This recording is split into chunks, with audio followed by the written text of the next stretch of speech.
semua akan berbicara mengenai bagaimana fungsi imunologis pada saluran cerna dan bagaimana pengaruhnya terhadap manifestasi klinis penyakit-penyakit saluran cerna.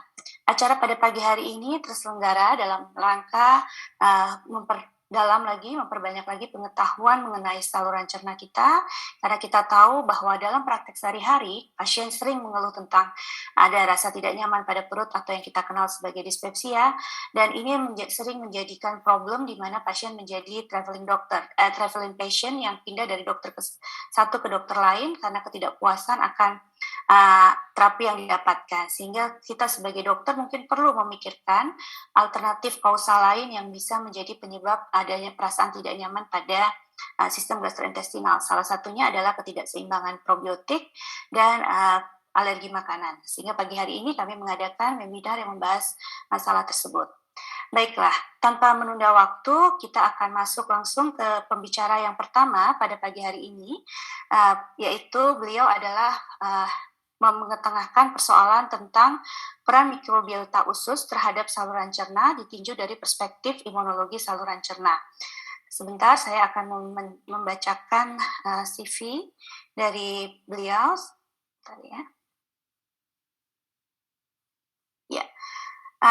Profesor Dr. Muhammad Jufri, PhD SPAK Konsultan, merupakan staf pengajar dari Departemen Anak FKKMK UGM Rumah Sakit Dr. Sarjito. Ini beliau kenapa kami memilih untuk menjadi pembicara pagi hari ini, karena setelah melakukan banyak riset terutama mengenai bakteri komensal usus, sehingga beliau adalah, ini risetnya banyak sekali Prof, jadi saya nggak bisa baca satu-satu. Jadi ini adalah beliau adalah orang yang tepat untuk membicarakan, karena riset-riset beliau yang sudah banyak mengenai bakteri komensal usus. Untuk menyingkat waktu dan tempat kami persilahkan. Silakan, Prof. Terima kasih, Dr. Desinta. Assalamualaikum warahmatullahi wabarakatuh. Selamat pagi dan salam sejahtera untuk kita semua. Para teman sejawat sekalian, para guru besar, para spesialis penyakit dalam, serta para teman sejawat dokter umum. Pagi ini saya akan membicarakan mengenai peranan mikrobiota pada saluran cerna ditinjau dari perspektif imunologi. Izinkan saya share presentasi saya.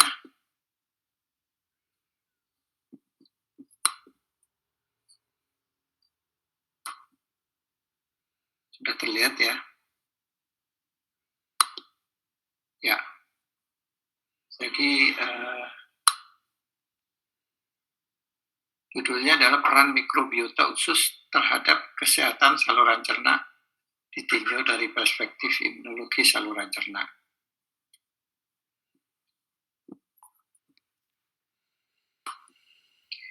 Sebagai pendahuluan, jadi di saluran cerna memang banyak sekali bakteri. Nanti saya uraikan apa saja yang ada di dalam saluran cerna kita.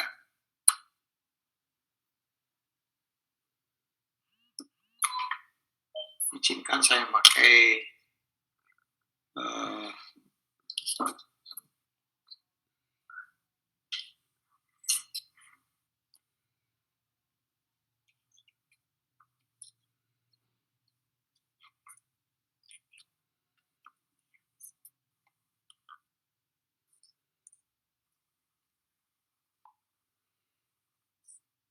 bagaimana suara saya lebih jelas ya?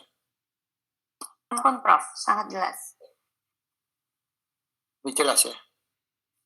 Oke, Prof, jelas. Ya. Jadi sebagai pendahuluan saya mengambil dari suatu jurnal yang cukup terkenal, yaitu Cell, yang diterbitkan pada tahun 2014 berjudul The Role of the Microbiota in Immunity and Inflammation, yang ditulis oleh Yasmin Berkait dan Timothy Han. Pada gambar ini kelihatan bahwa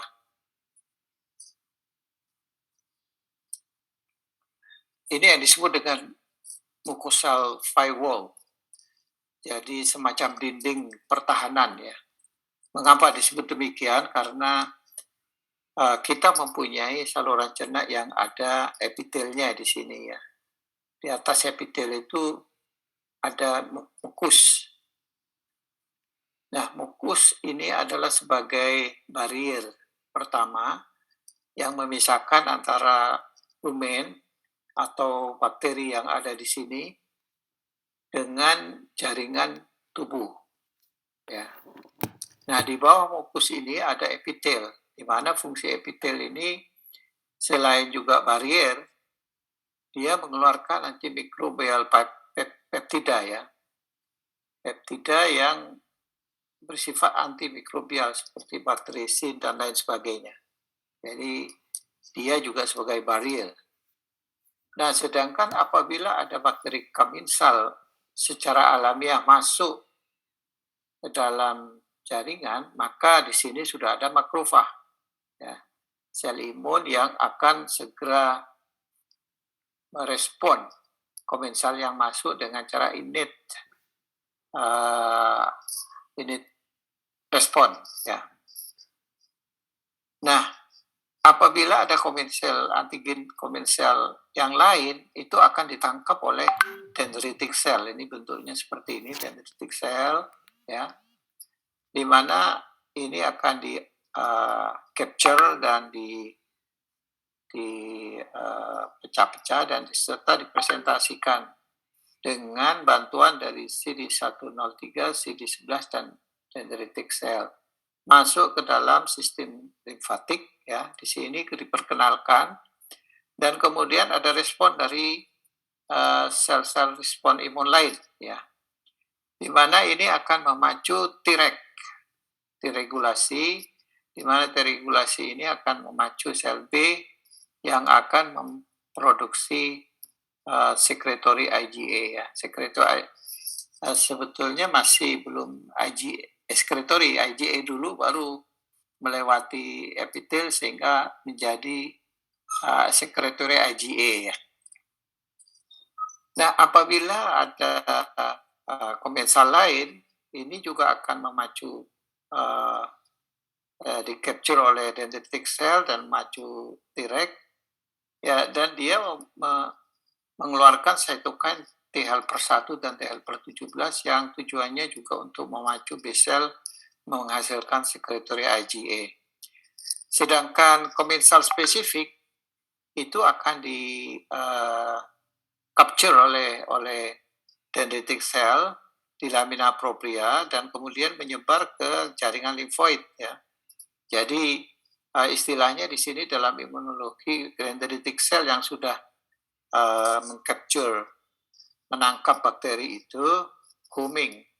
Homing itu pulang ke tempatnya ya, ke rumahnya, yaitu jaringan limfoid. Dan kemudian ini akan direspon dengan produksi dari Treg dan Treg sendiri akan memacu B cell mengeluarkan sekretori IgA.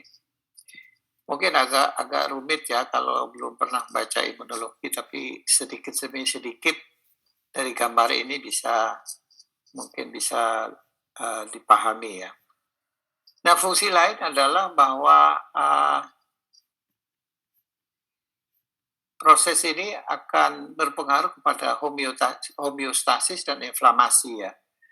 Jadi bakteri komensal yang merangsang seperti dia mempunyai CpG atau PSA atau short chain fatty acid atau lipopolisakarid, ini akan menembus, misalnya dia melewati mukus epitel dan dia akan berhadapan dengan makrofag.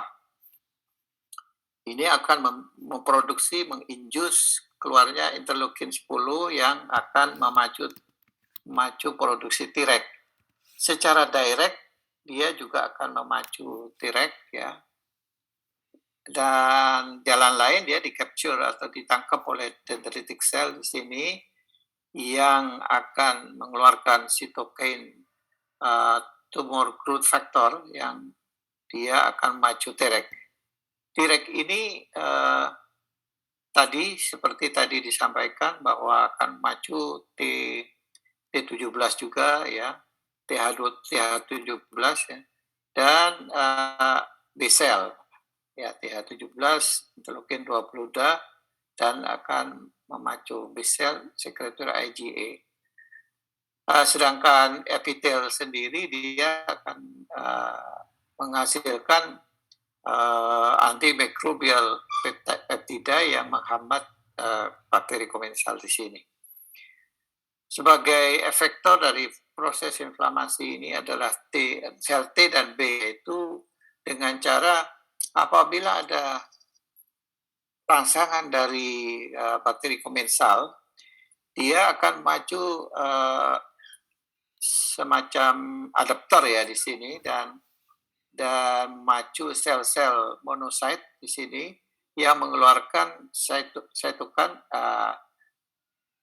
atau yang disebut dengan prostaglandin. Nah, di sini akan menghambat proses aktivasi dari neutrofil dan juga SCFA yang dihasilkan dari bakteri ini, short chain fatty acid ya, juga akan menghambat aktivasi dari neutrofil sehingga akan terjadi inflamasi.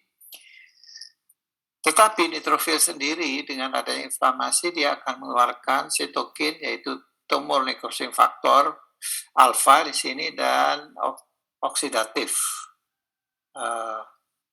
substans.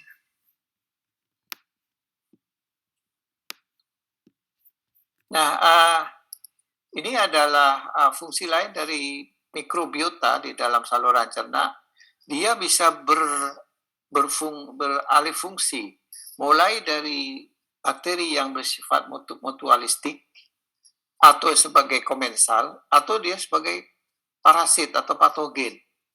Jadi perubahan ini menyebabkan adanya kompetisi. Kalau dia sebagai mutualisme, dia akan mempunyai fungsi kompetitif untuk nutrisi dengan bakteri patogen. Kemudian dia menghasilkan antimikrobial peptida atau peptida antimikrobial dan yang akan bereaksi langsung dengan patogen. Dan di luar itu dia menghasilkan metabolit ya yang mungkin sekarang istilahnya postbiotik ya, postbiotik. Nah itu dia akan langsung bereaksi dengan bakteri terutama yang patogen ini ya. Di lain pihak bahwa sebagai mutualistik dia akan masuk secara natural, secara alamiah dan ditangkap di lamina propria oleh sel-sel imun, baik itu neutrofil, monosit maupun dendritic cell, masuk ke dalam sistem limfatik dan memacu TH12 dan TH1 yang akan menghambat aktivasi dari sel-sel patogen di sini. Sehingga TH17 akan memacu B-sel untuk memproduksi imunoglobulin A. Jadi saya kira ini cukup kompleks ya peran mikrobiota di dalam saluran cerna ya dari sisi imunologi. Oleh karena itu dalam suatu gambar yang cukup singkat bahwa ada triangle dari mikrobiota, diet dan immunity. Jadi katakanlah dietnya ada lemak, ada besi, ada gula, ada fiber ya. Ini akan dikonsumsi oleh mikrobiota dan akan terjadi fermentasi. Di lain pihak diet seperti vitamin A, vitamin D ya, alagen, folat dan besi ini sebagai modulator atau meningkatkan absorpsi dari nutrien ya. Mikrobiota sendiri dia akan menghasilkan metabolit short chain fatty acid. Short chain fatty acid itu misalnya asam asetat, asam propionat, asam butirat ya. Dan ini di dalam ilmu imunologi ini sangat penting sekali, terjadi banyak proses-proses epigenetik di sana yang akan mempengaruhi proses terjadinya alergi ya dan lain sebagainya. Mungkin nanti akan diperjelas oleh Dr. Desinta. Nah, atau perlu simposium lain ya yang sangat penting ya, terutama asam butirat. Asam butirat ini dia memberikan kontribusi terhadap epigenetik yang memacu penurunan T helper 2 ya. Jadi mikrobiota di sini dari yang ada di dalam saluran cerna, dia akan memproduksi imunoglobulin A, antimikrobial peptida, REC3 gamma, nitric oxide, dan reaktif oksigen ya sebagai bahan-bahan fagosit ya untuk bakteri patogen. Sehingga ini terbentuk suatu sistem kekebalan atau immunity dari saluran cerna ya.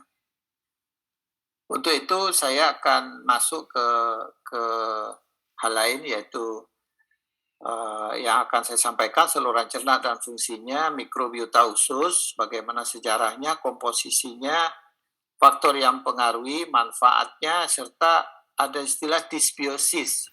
Dysbiosis inilah yang jadi biang keladi terjadinya bermacam-macam penyakit yang termasuk nanti akan disampaikan oleh Dr. Neneng ya. Kemudian mekanisme kerja probiotik dan manfaat lactobacillus ya. Nah, saluran cerna kenapa harus sehat ya? Ya, ini penting sekali, ini tadi sudah dibuka oleh Dr. Desinta bahwa saluran cerna kita harus sehat. Dia mempunyai luas permukaan 200 sampai 400 meter persegi dan dia isinya sel imun, sel kekebalan 60 sampai 70% ya. Sedangkan jumlah selnya adalah 100 juta neuron. Sedangkan mikrobiota yang ada di dalam saluran cerna itu 100 triliun. Jadi berapa kalinya? Kalau sel-sel manusia saja jumlahnya cuma 10 triliun ya. Jadi jumlah mikrobiota usus itu jumlahnya 100 triliun. Jadi 10 kali lipatnya. Berarti kita ini dijajah oleh mikrobiota ya. Nah ini, jadi ini adalah sistem limfoid ya, jadi gut associated lymphoid tissue, di mana 25-40% ini yang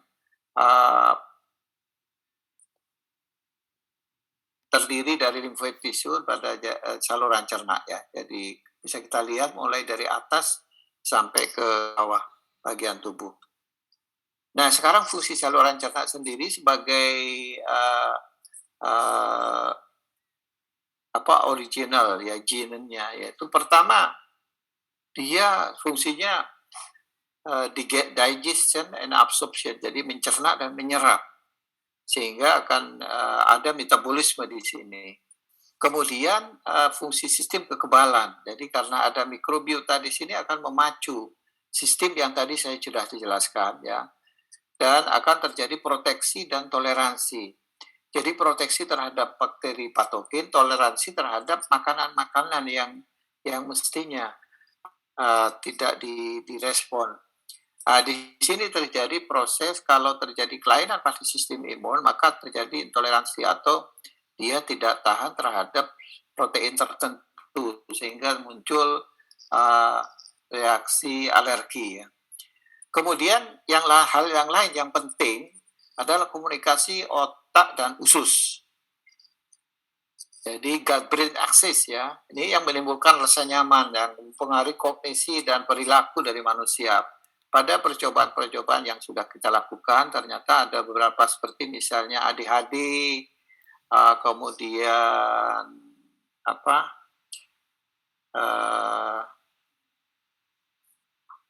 penyakit-penyakit pada beberapa anak ya, autism ya.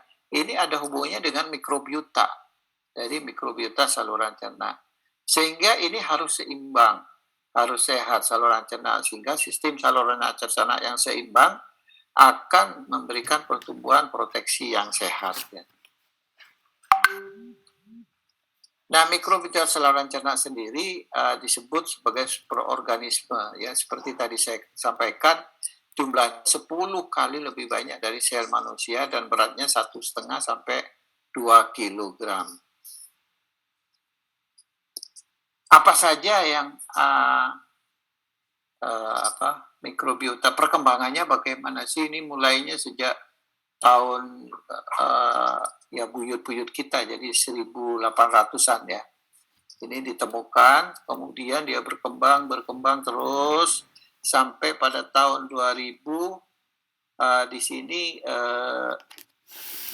saya sudah mulai penelitian di tahun 1900-an ini sampai sekarang ya, nanti sampai tahun 2015 ya, jadi sudah demikian canggih.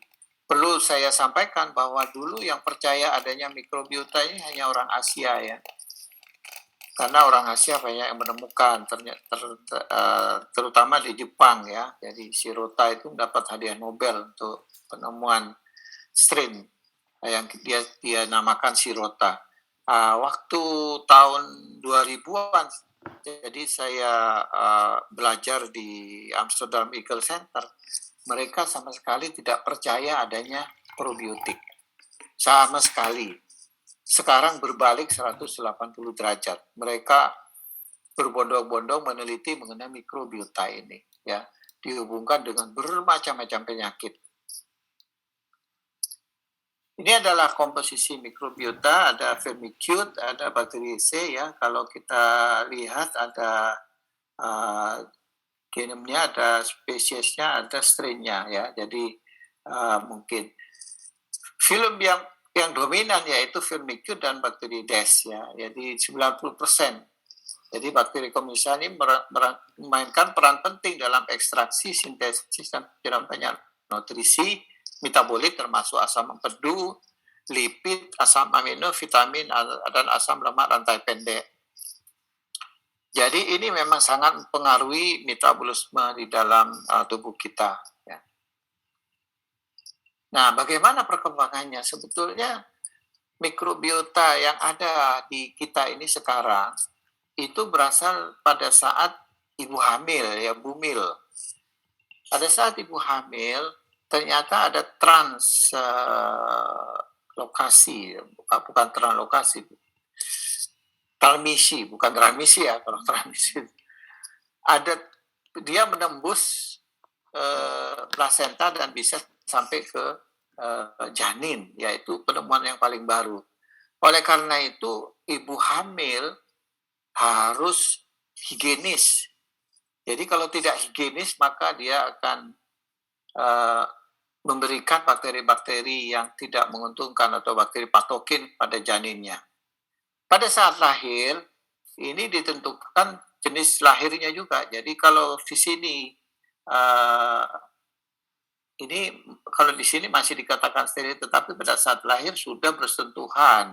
Pertama, kalau dia secara pervagina, maka bakteri yang ada di dalam vagina si ibu itu akan dihirup atau akan ditelan oleh bayinya, sehingga komposisinya berbeda kalau si bayi itu lahir dengan seksual cesaria. Jadi kalau seksual cesaria, bayinya akan berkenalan dengan tangan-tangan dari ahli bedahnya, jadi dari bakteri-bakteri yang ada di meja operasi. Nah, pada saat umur 1 bulan, ini keragaman bakteri sudah terjadi ya. Jadi di sini ada bakteri yang paling banyak, kemudian ada Lancusspiraceae, dan lain sebagainya, tergantung dari warna yang ada tersebut. Pada umur 6 bulan lebih bervariasi lagi, sampai umur 1 tahun. Dan setelah 1 tahun, setelah 2-3 tahun, ini sudah hampir sama dengan dewasa. Jadi dimulainya memang antara yang kita sebut dengan window opportunity itu pembentukan mikrobiota usus pada 3 tahun pertama ini. Kalau 3 tahun pertama ini terjadi gangguan sehingga terjadi dysbiosis, maka ke depannya akan muncul penyakit-penyakit yang disebabkan oleh dysbiosis ini. Contohnya tadi kalau dia memacu gut-brain axis, dia akan terjadi gangguan perilaku maupun gangguan kognisi ya. Bifidobacteria dan Lactobacillus dominan pada usus bayi yang diberi ASI. Jadi ASI memang yang terbaik ya, karena di dalam ASI itu sudah mengandung prebiotik maupun probiotik. Ini penelitian yang sudah dilakukan dan kebetulan saya juga sudah datang ke labnya yang meneliti itu di Utrecht di Belanda ya. Nah, ini beberapa faktor yang dapat mempengaruhi mikrobiota usus. Tadi saya mengatakan metode persalinan, kelahiran prematur, penggunaan antibiotik ya. Hati-hati ya. Tetapi ini para dokter ini penyakit dalam semua ya, tidak menangani bayi. Yang saya maksud nih yang bayi-bayi jangan sering-sering dikasih antibiotik, ini akan terjadi penekanan pada bakteri. Asupan nutrisi yaitu ASI, formula dan malnutrisi akan mengganggu mikrobiota. Stres, genetik, jadi misalnya host genetik ya, genetiknya tidak baik ya. Kemudian lokasi geografis. Beberapa penelitian yang sudah saya lakukan bersama tim itu ternyata geografis ini mempengaruhi mikrobiota usus. Misalnya penelitian yang saya lakukan di Yogyakarta, di Bali ya, kemudian di Tapanuli di sana di daerah Danau Toba, kemudian di Jepang dan di Hong Kong. Ternyata mikrobiotanya itu berbeda. Jadi filogenetiknya sangat-sangat berbeda dan itu dipengaruhi oleh kultur dan kuliner atau makanan yang dikonsumsi setiap hari. Dan kebetulan juga saya melihat penyakit-penyakit yang terjadi pada kelompok usia lanjut. Ternyata berbeda-beda, itu berhubungan dengan diversity atau macam keragaman dari mikrobiotanya. Nah, ini pengaruh kolonisasi mikrobiota pada fungsi usus ya. Pada awalnya pada Jeffrey ini di dalam mikrofilinya itu sudah ada fungsinya, tetapi tidak sebaik kalau dia sudah terjadi kolonisasi pada saat neonatal ya. Jadi aktivitas enzimnya, kemudian adalah mukosa sel turnover-nya, jadi pergantian dari sel-sel di mukosa, lamina propria cellularity-nya. Jadi yang tadi saya jelaskan tadi, di lamina propria ya, sekretory IgA-nya juga karena perkembangan pada pendahuluan tadi sudah saya sampaikan, serta dinding usus atau muscular wall-nya. Nah, bagaimana peran mikrobiota usus dalam mendukung kesehatan ya? Ada gut-brain axis ya, komunikasi dua arah antara otak dan gut-brain axis ini yang sudah banyak penelitiannya, sedangkan gut sekarang orang sudah mulai berbicara gut-lung axis ya, gut-heart axis ya, dan banyak semuanya yang dihubung-hubungkan aksesnya dengan mikrobiota. Ternyata mikrobiota ini menjajah kemana-mana. Tetapi yang banyak evidennya itu yang gut-brain axis ini. Kemudian dia menstimulasi pembentukan imunitas dan melindungi tubuh dari patogen, jelas ya. Mendukung sistem pencernaan dan mengoptimalkan tumbuh kembang pada anak-anak ya. Pada orang dewasa mungkin sudah tidak tumbuh kembang, sudah pas, tapi fungsi dari pencernaannya ini akan menjadi lebih baik, yaitu pencernaan dan penyerapan makanan, produksi vitamin, hormon, dan metabolit, serta meningkat fungsi usus dalam waktu transit makanan. Ini pada saluran cerna, misalnya pada dispepsia, ini juga harus dilihat mikrobiotanya bagaimana, jangan-jangan kurang bagus ya. Dan juga berperan di dalam pembentukan tulang. Nah, dalam interaksi usus otak, ini saya sekilas saja bahwa di sini ada keseimbangan komposisi mikrobiota usus, ya, yang tidak hanya dapat menyebabkan gangguan visual, sama juga psikologis ya. seperti learning, memory, neurogenesis, ya gangguan sampai gangguan seperti schizophrenia atau disfungsi kognitif dan depresi. Kemudian mikrobiota juga berperan penting dalam pertahanan fungsi mikroglia, esensial untuk beberapa penyakit neurodevelopmental dan neurodegeneratif. Ini sekarang menjadi fokus di ilmu-ilmu saraf ya untuk menghubungkan dengan gut-brain axis ya. Dampak ketidakseimbangan mikrobiota dalam saluran cerna ya. Pada gambar ini ada simbiosis. Ini masih normal ya, tadi sudah saya sampaikan. Tetapi yang kedua sudah ada inflamasi sehingga terjadi gut leak ya, kebocoran leaky gut ya, kebocoran. Jadi ini sudah abnormal sehingga dia akan mempengaruhi otak, metabolitnya. Kemudian seperti tadi saya katakan bahwa pada saat normal ini homeostatisnya masih bagus. Nah, setelah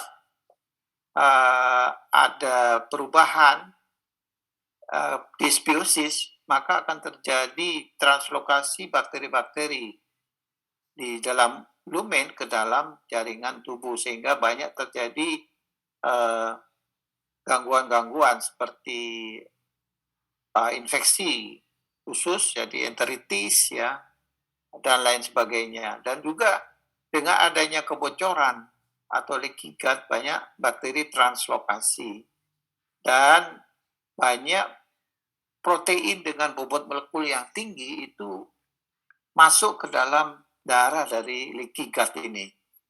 Ini akan menyebabkan sensitisasi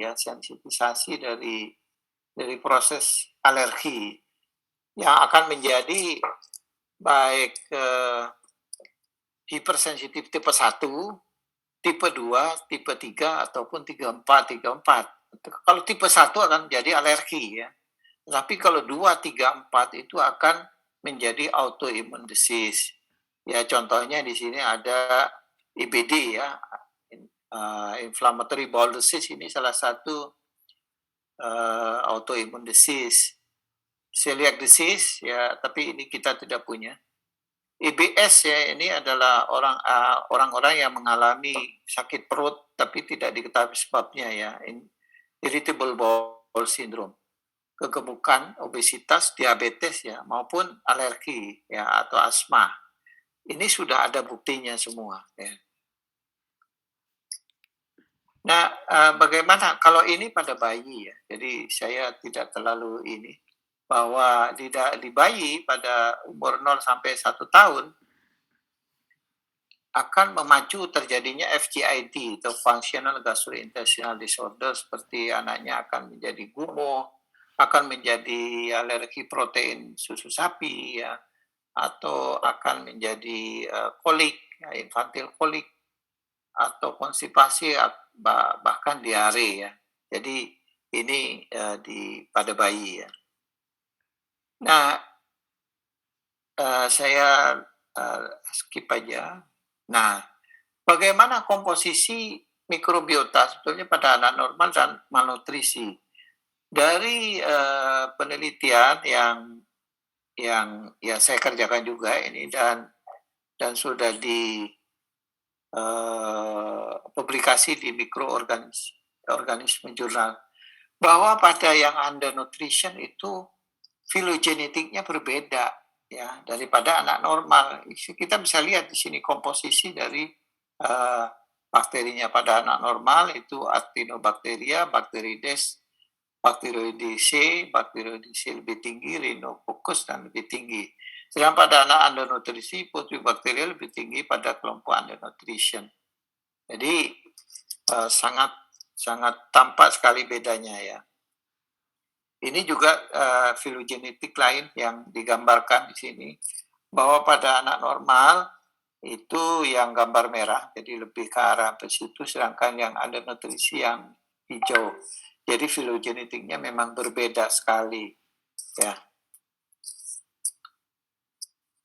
Nah, ini pada anak stunting yang waktu itu saya penelitian di Lombok ya, ternyata pada anak stunting ya, yang sekarang lagi ngetren ya, jadi anak emasnya Pak Presiden ya ini, bahwa memang filogenetik dari anak stunting itu berbeda dengan anak normal. Jadi ini memang berbeda ya.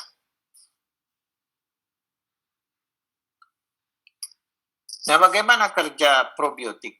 Probiotik seperti tadi saya sampaikan, mikrobiota di dalam saluran cerna, dia meningkatkan barrier pada epitel ya. Dengan adanya probiotik, patogen bisa masuk, mukosa dan defensin jadi anti mikrobial peptide ya, peptide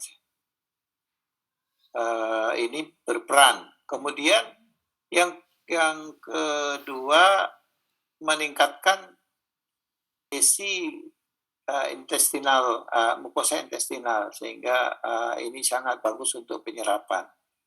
Nah, yang ketiga, menghambat adesi patogen karena terjadi kompetitif inhibitor di sini.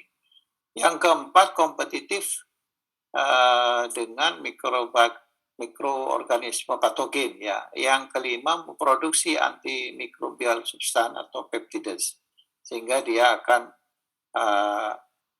memperlambat.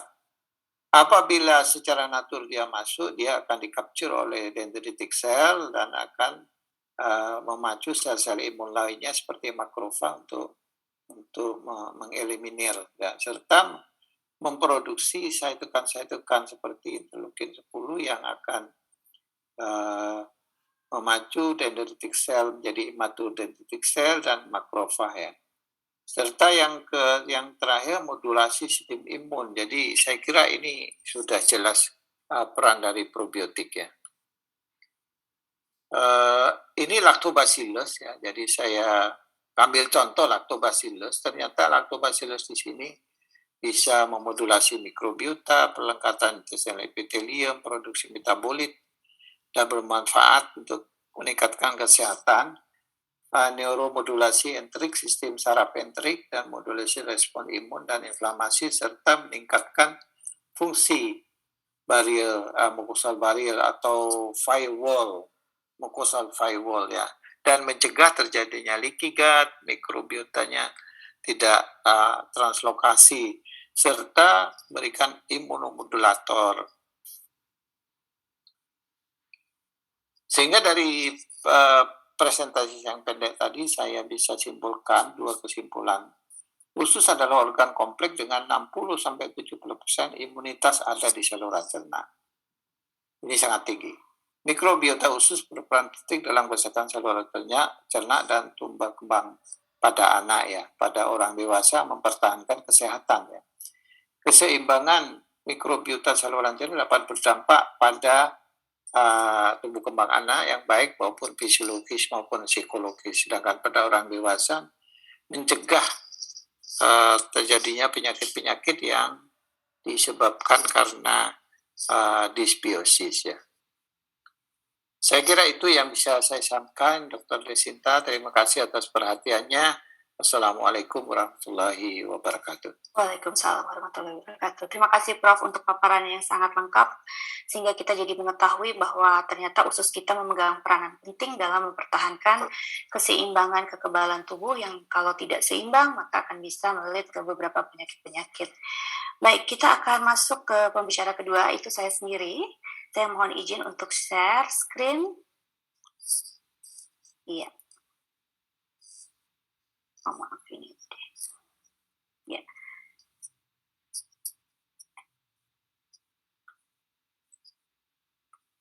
Oke.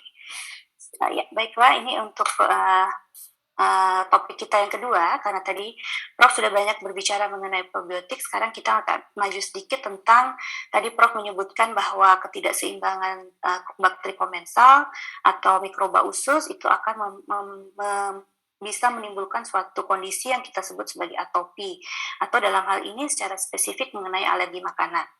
Nah, pada saat ini saya ingin mempresentasikan tentang bagaimana alergi makanan itu terjadi, bagaimana patofisiologinya dan bagaimana pengaruhnya, sehingga kemudian akan muncul penyakit-penyakit gastrointestinal yang dipengaruhi oleh alergi makanan. Sebagai latar belakang, secara global prevalensi dispepsia ini cukup rentannya cukup lebar, yaitu antara 7% hingga 45%, tergantung dari definisi yang digunakan oleh beberapa negara tentang kriteria dispepsia itu sendiri. Secara umum kita ketahui bahwa dispepsia itu sering kita hubungkan pada populasi wanita, perokok, pengguna NSAID, dan individu-individu yang terdapat H. pylori yang positif. Namun ternyata sebesar 20% gejala gastrointestinal ini juga dihubungkan dengan reaksi simpang terhadap makanan tertentu, dan sebanyak 1 hingga 4%-nya adalah diperantarai oleh mekanisme imun yang kemudian kita kenal sebagai alergi makanan. Penting bagi dokter untuk mengetahui bagaimana makanan ini akan mempengaruhi sistem pencernaan, termasuk kejadian alergi makanan, sehingga nanti pengelolaan pasien kita untuk diagnosis dan tata laksananya menjadi lebih baik. Outline hari ini adalah saya akan bicara tentang epidemiologi dan patofisiologi alergi makanan, kemudian penyakit gastrointestinal apa saja yang berhubungan dengan alergi makanan, bagaimana kita mendiagnosis alergi makanan, dan terakhir adalah bagaimana tata laksana yang kita kerjakan terhadap kasus-kasus pasien-pasien dengan alergi makanan. Ya, seperti halnya ketidakseimbangan mikroba usus, atopi juga dipengaruhi oleh berbagai hal.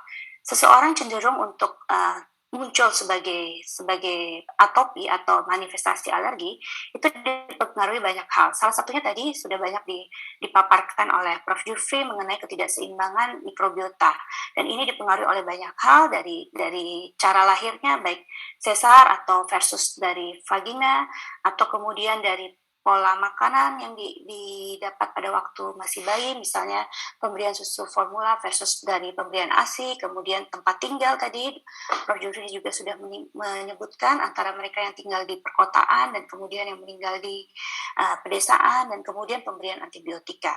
Lalu kemudian alergen sendiri, di sekitar kita banyak hal-hal yang kita jumpai sebagai pemicu suatunya alergi. Lalu faktor lingkungan seperti misalnya air polusi yang menyebabkan suatu ketidakseimbangan pada innate immune response kita, sehingga kemudian akan mudah alergen-alergen ini untuk masuk ke dalam sistem daya tahan tubuh kita dan kemudian menyebabkan alergi. Dan faktor-faktor lain misalnya pola makan, obesitas, sosial ekonomi, dan psikososial stresor itu juga merupakan suatu faktor-faktor yang bisa mempengaruhi seseorang dari atopi menjadi punya manifestasi penyakit alergi. Nah, kenapa seseorang bisa memiliki atopi atau manifestasi alergi? Pertama tentu saja dipengaruhi oleh genetik. Jadi memang alergi itu sangat erat hubungannya dengan gen. Individu yang memiliki kedua orang tua dengan alergi 60-80%-nya juga pasti juga akan mempunyai bakat alergi. Nah, selain genetik ini, kekerapan atau kesehatan dari mukosa gastrointestinal itu juga sangat penting. Tadi Prof sudah banyak menyebutkan mengenai pentingnya kita menjaga intact dari barrier mukosa kita, sehingga alergen tidak mudah untuk masuk. Nah, ini dipengaruhi oleh banyak hal. Bisa dipengaruhi oleh nutrisi, kemudian tadi bakteri komensal usus, dan bahan-bahan kemis yang kita konsumsi misalnya. Nah, ini akan mempengaruhi permeabilitas dan kemudian akan memudahkan untuk alergen masuk dan menyebabkan suatu reaksi alergi. Nah, ini pada sistem gut atau sistem pertahanan di mukosa usus itu ada yang kita sebut dengan toleransi atau mukosal toleransi. Jadi pada dasarnya tubuh memiliki toleransi terhadap beberapa hal, makanan-makanan yang dia makan, sehingga kita tidak bereaksi atau tidak menimbulkan reaksi inflamasi terhadap makanan yang sehari-hari yang kita makan. Nah, bagaimana toleransi itu terjaga? Salah satunya adalah dengan mikrobiota yang baik ya. Jadi dengan mikrobiota yang baik, maka epitel barrier yang ada di mukosa usus ini akan terjaga kekerapannya dengan baik, sehingga alergen-alergen tidak mudah untuk masuk. Kemudian dengan mukosa yang baik ini juga dengan gut imun sistem yang baik, maka sel-sel imun itu akan lebih bersifat toleransi, yaitu dengan lebih mengeluarkan sitokin interleukin 10 atau TGF-beta. Ini adalah dua sitokin yang sangat membantu dalam mempertahankan toleransi atau menekan reaksi-reaksi inflamasi yang berlebihan. Nah, pada mereka dengan alergi makanan, suatu ketidakseimbangan mikrobiota salah misalnya itu akan bisa menyebabkan kerusakan pada permeabilitas mukosa usus yang kemudian akan menyebabkan alergen mudah untuk masuk. Alergen yang mudah masuk ini kemudian akan ditangkap oleh sel yang kita sebut sebagai antigen presenting cell, dalam hal ini dendritic cell, yang kemudian dia akan memicu suatu sel T T limfosit TH2 yang naif untuk kemudian dia akan berdiferensiasi menjadi suatu TH2 efektor yang akan memicu sel mas untuk berdegranulasi dan mengeluarkan sitokin proinflamasi, misalnya eosinofil, kemudian memicu kerja dari eosinofil, misalnya sitokin proinflamasi yang memicu kerja untuk eosinofil, sehingga eosinofil ini kemudian akan mengeluarkan granularnya dan kemudian menyebabkan kerusakan. Sel mas sendiri juga akan berdegranulasi mengeluarkan salah satunya histamin yang bisa menyebabkan rasa gatal dan lain sebagainya. Jadi ini adalah manifestasi alergi yang ditimbulkan oleh aktivasi dari sel-sel imun yang ada di permukaan mukosa usus. Ya. Nah, jadi faktor risiko terjadinya alergi makanan ada kalau kita lihat dari kacamata imunologi, yaitu adanya imatur dari mukosa imun sistem atau imun sistem kita yang belum develop dengan baik. Nah, salah satu untuk menjaga imun sistem kita bisa mendevelop dengan baik adalah menjaga keseimbangan dari bakteri komensal usus. Kemudian masuknya makanan-makanan padat yang belum pada waktunya. Ini juga akan memicu suatu alergi makanan terjadi. Kemudian adanya hereditary secara genetik memang ada suatu kerusakan permeabilitas dari mukosa. Kemudian ada IgA defisiensi, misalnya pada mereka dengan imunodefisiensi atau bakteri komensal yang tidak seimbang sehingga produksi IgA-nya juga berkurang. Kemudian ada inadequate, ketidakseimbangan antara patogen dan bakteri komensal yang kemudian menyebabkan kerusakan dari struktur dari sistem pencernaan kita. Kemudian secara genetik tadi orang-orang dengan alergi biasanya memang memiliki kecenderungan genetik yang berbeda, itu membuat sel T naif atau CD4 naif lebih berdiferensiasi menjadi TH2 atau lalu kemudian produksi dari IgA yang banyak dan lain sebagainya ya. Salah satunya juga gastrointestinal infeksi. Nah, ini adalah faktor-faktor genetik yang mempengaruhi. Sayangnya kita tidak melakukan pemeriksaan faktor genetik secara umum pada mereka dengan pasien-pasien alergi. Nah, ini jadi tadi antigen bisa masuk, kemudian ditangkap oleh dendritic cell dan kemudian akan memacu mast cell untuk menghasilkan berdegranulasi dan kemudian mempengaruhi terjadinya perubahan-perubahan pada organ atau jaringan. Nah, penyakit gastrointestinal apa saja yang berhubungan dengan alergi makanan? Pada dasar kebanyakan memang penyakit-penyakit yang ada di GI tract atau gastrointestinal, saluran gastrointestinal. Misalnya ada suatu hypersensitivity, oral allergy syndrome, kemudian eosinophilic gastroenteropati yang di dalamnya ada eosinophilic esophagitis, eosinophilic gastritis, eosinophilic enterocolitis dan sebagainya, dan ini akan dibahas oleh Dr. Neneng di pembahasan berikutnya.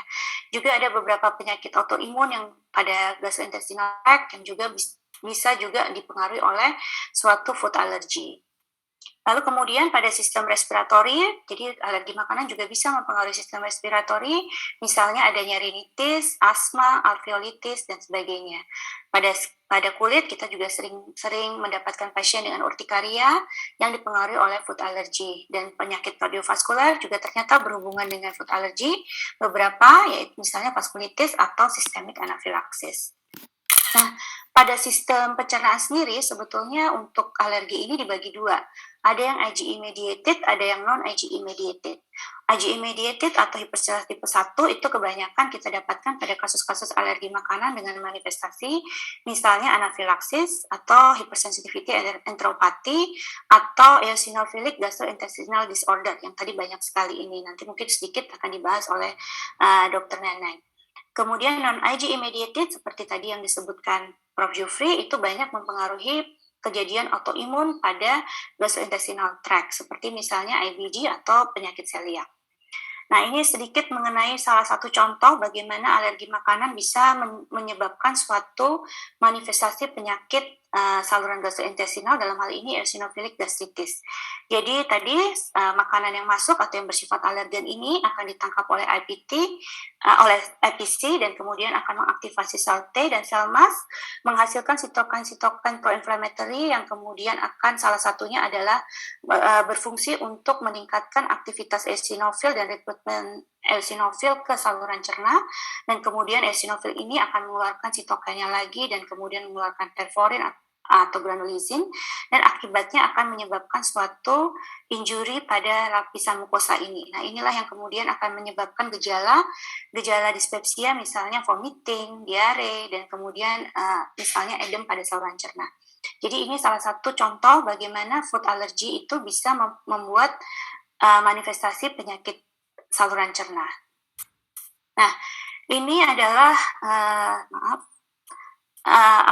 contoh-contoh penyakit yang didasari oleh immune mediated dan non immune mediated. Jadi tadi ada IgE mediated, ada non IgE mediated. Sekarang yang dengan perantara imun dan tanpa perantara imun.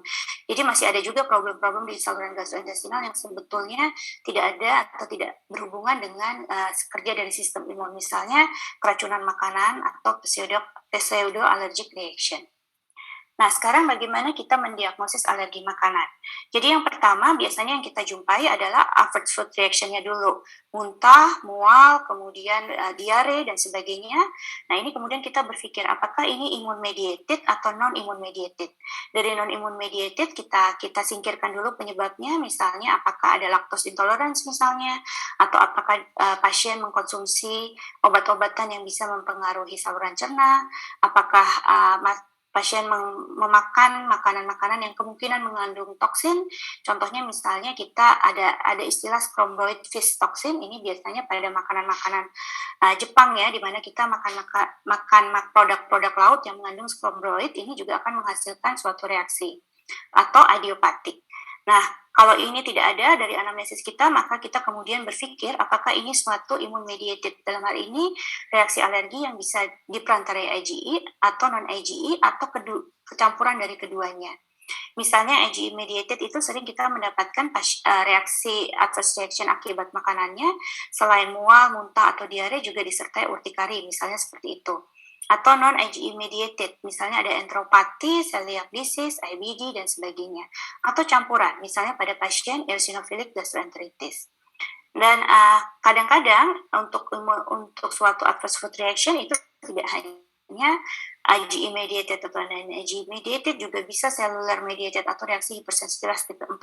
Misalnya pada kontak dermatitis. Jadi bisa saja seseorang itu alerginya adalah sesuatu yang dioleskan di kulit, tapi kemudian reaksinya juga ke gastrointestinal. Nah, untuk mengenali ini tadi saya sudah bahas di slide sebelumnya, ini IgE mediated, non-IgE mediated atau kombinasi. Kita bisa lihat manifestasi klinisnya tadi secara general bisa anafilaksis, ada mual muntah, kemudian di sistem kulitnya ada urtikaria misalnya, kemudian ada bahkan bisa sampai sesak nafas misalnya pada mereka dengan asma. Untuk non-IgE mediated tadi ada kontak dermatitis, kemudian ada enterocolitis syndrome, ada celiac disease, atau kombinasi dari keduanya. Nah, ini manifestasi-manifestasi yang ada ya untuk alergi. Jadi kita bisa dapat dari manifestasi klinisnya yang dikeluhkan pasien dari anamnesis, atau kita juga bisa mencurigai seseorang itu terjadi alergi atau penyakitnya diperantarai oleh food allergy atau alergi makanan jika misalnya kita mendapatkan pada hasil biopsi, hasil endoskopi dan biopsinya ditemukan adanya sebukan eosinofil yang meningkat. Nah, jika mereka pasien dispepsia dilakukan endoskopi, kemudian dibiopsi dan ditemukan adanya eosinofil yang meningkat, tanpa urtikaria misalnya, tanpa reaksi alergi lainnya, kita juga harus curiga bahwa penyebabnya adalah alergi makanan. Nah, bagaimana kita melakukan pelacakan? Yang pertama adalah tadi ada manifestasi, kemudian kita lakukan pencatatan anamnesis yang baik. Kalau life threatening ya harus kita lakukan tindakan secepatnya. Kemudian untuk diagnosis itu kita bisa melakukan skin prick test atau serum IgE ya, terutama untuk IgE mediated. Jika hasilnya positif, maka kita melakukan eliminasi terhadap makanan atau paparan yang menyebabkan dia alergi. Nah, jika hasilnya negatif, itu kita bisa melakukan oral food challenge. Oral food challenge itu memberikan makanan sedikit demi sedikit dan kemudian kita lihat apakah individu tersebut bereaksi terhadap makanan tersebut. Jadi ini seperti uji provokasi ya pada alergi obat. Jadi gunanya buat apa? Kenapa harus kalau mereka yang negatif SPT harus kemudian diulang lagi dengan oral food challenge? Karena kadang-kadang alergi itu tidak hanya pada bahannya tapi juga pada metabolitnya, sehingga pada saat dilakukan SPT yaitu kita melakukan tes dengan bahan makanan yang asli tidak ada reaksi, itu masih bisa orang tersebut kemungkinan bereaksinya terhadap metabolit makanan tersebut, sehingga memang harus dilakukan oral food challenge sebagai golden standardnya. Ya, jadi ini juga hampir sama pada jalur ini, yang pada akhirnya adalah untuk mengeliminasi makanan.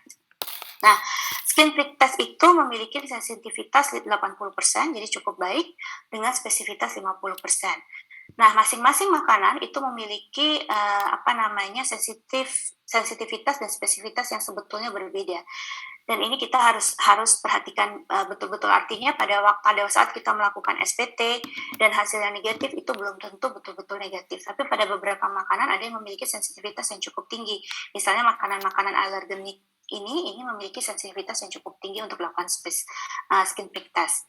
Atau kita bisa memeriksa serum IgE-nya, atau yang kita kenal kalau kita memeriksakan di laboratorium itu permintaannya biasanya IgE spesifik atau IgE atopy.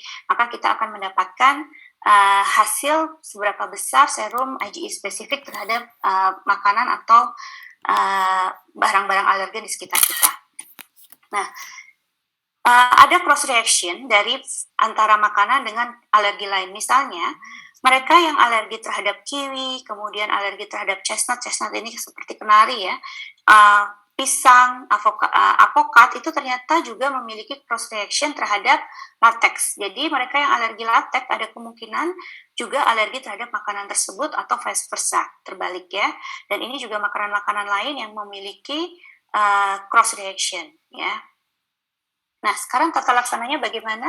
Yang pertama adalah pengaturan diet. Jika kita belum bisa melakukan suatu skin prick test atau belum bisa melakukan provokasi test, maka kita bisa melakukan eliminasi dulu pada makanan-makanan yang kita anggap alergenik. Ini adalah yang sebelah kanan ini adalah makanan-makanan yang sifatnya alergenik, sedangkan yang sebelah kiri ini yang hipoalergenik.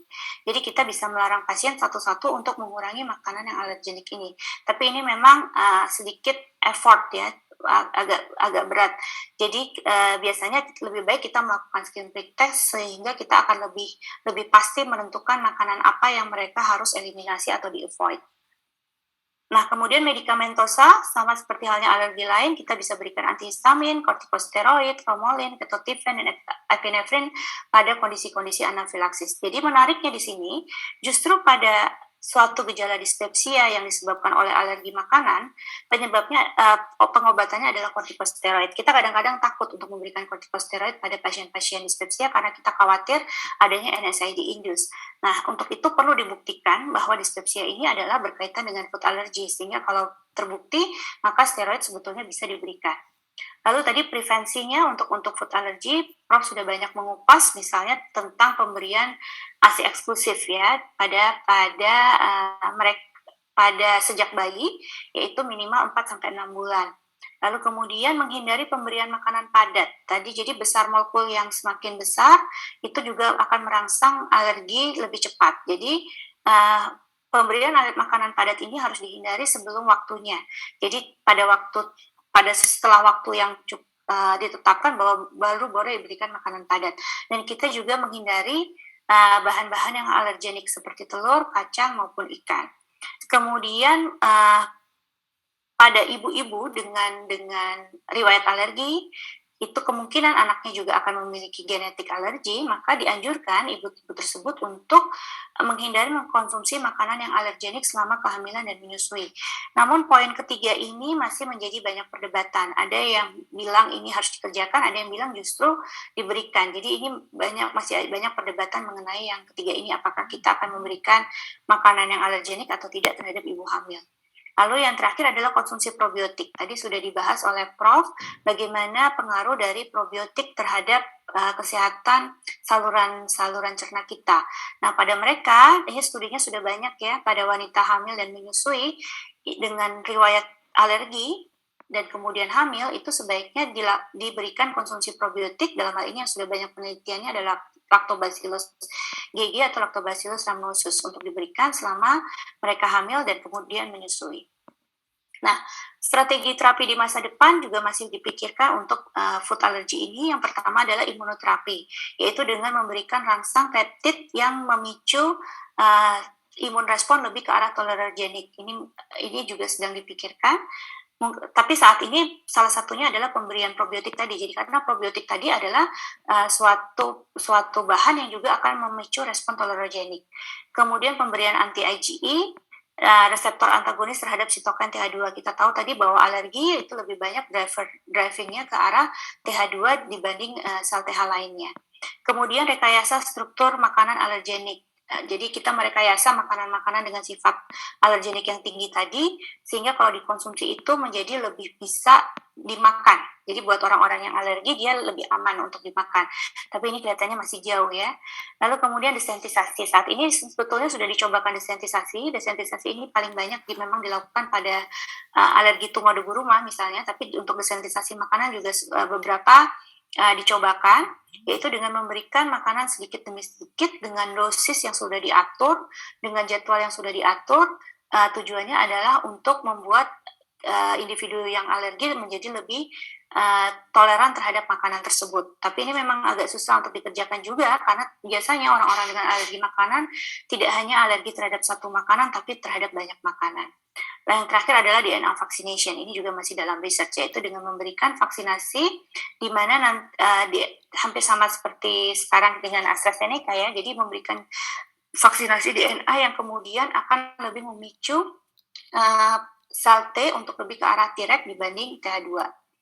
Nah, kesimpulannya, alergi makanan itu perlu dipikirkan sebagai salah satu kausa dispepsia kita.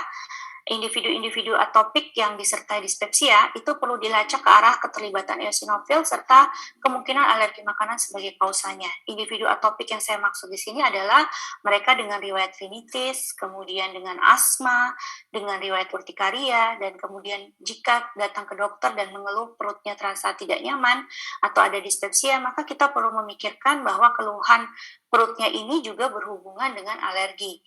Bisa jadi adalah suatu penyakit di gastrointestinal dengan keterlibatan eosinofil dan penyebabnya adalah alergi makanan, sehingga tata laksananya adalah untuk avoid makanan yang menyebabkan dia alergi. Nah, untuk kita melakukan tata laksana yang tepat, maka kita sangat perlu untuk melakukan anamnesis yang cermat, yaitu terutama berkaitan dengan tanda-tandanya. Jadi tidak hanya tanda-tanda di gastrointestinal, kita juga perlu mencermati tanda-tanda di organ-organ lain. Kemudian kita lihat gejalanya, kita lihat riwayat keluarganya, apakah ada alergi atau tidak. Jadi kalau ayahnya asma, belum tentu anaknya juga sama-sama asma, bisa jadi anaknya alergi makanan. Nah, ini perlu dikerjakan dengan teliti pada pasien-pasien dispepsia. Demikianlah presentasi saya, semoga bermanfaat. Bapak Ibu sekalian, di kolom chat itu sudah ada presensi, dan kemudian mungkin jika ada yang ingin mengajukan pertanyaan seputar materi yang kita bahas pada pagi hari ini, bisa menuliskan di kolom chat untuk kita bahas di akhir pertemuan kita. Baiklah, kita akan masuk ke dalam materi yang ketiga yang akan disampaikan oleh Dr. Neneng Ratnasari. Beliau akan menyampaikan mengenai Dok, lupa lagi. Eosinophilic gastrointestinal disorder, bagaimana diagnosisnya, bagaimana tata laksananya, dan bagaimana pencegahannya. Untuk waktu dan tempat saya berikan kepada Dr. Neneng Ratnasari. Silakan, Dokter. Ya. Selamat siang, Assalamualaikum warahmatullahi wabarakatuh. Waalaikumsalam. Terima kasih Dr. Desinta dan juga terima kasih Prof. Jufri atas kesempatannya saya untuk urun rembuk di sini untuk tentang eosinophilic gastritis. Izin share screen.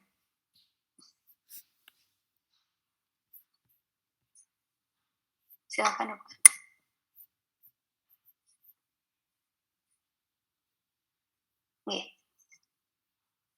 Sampun, dokter.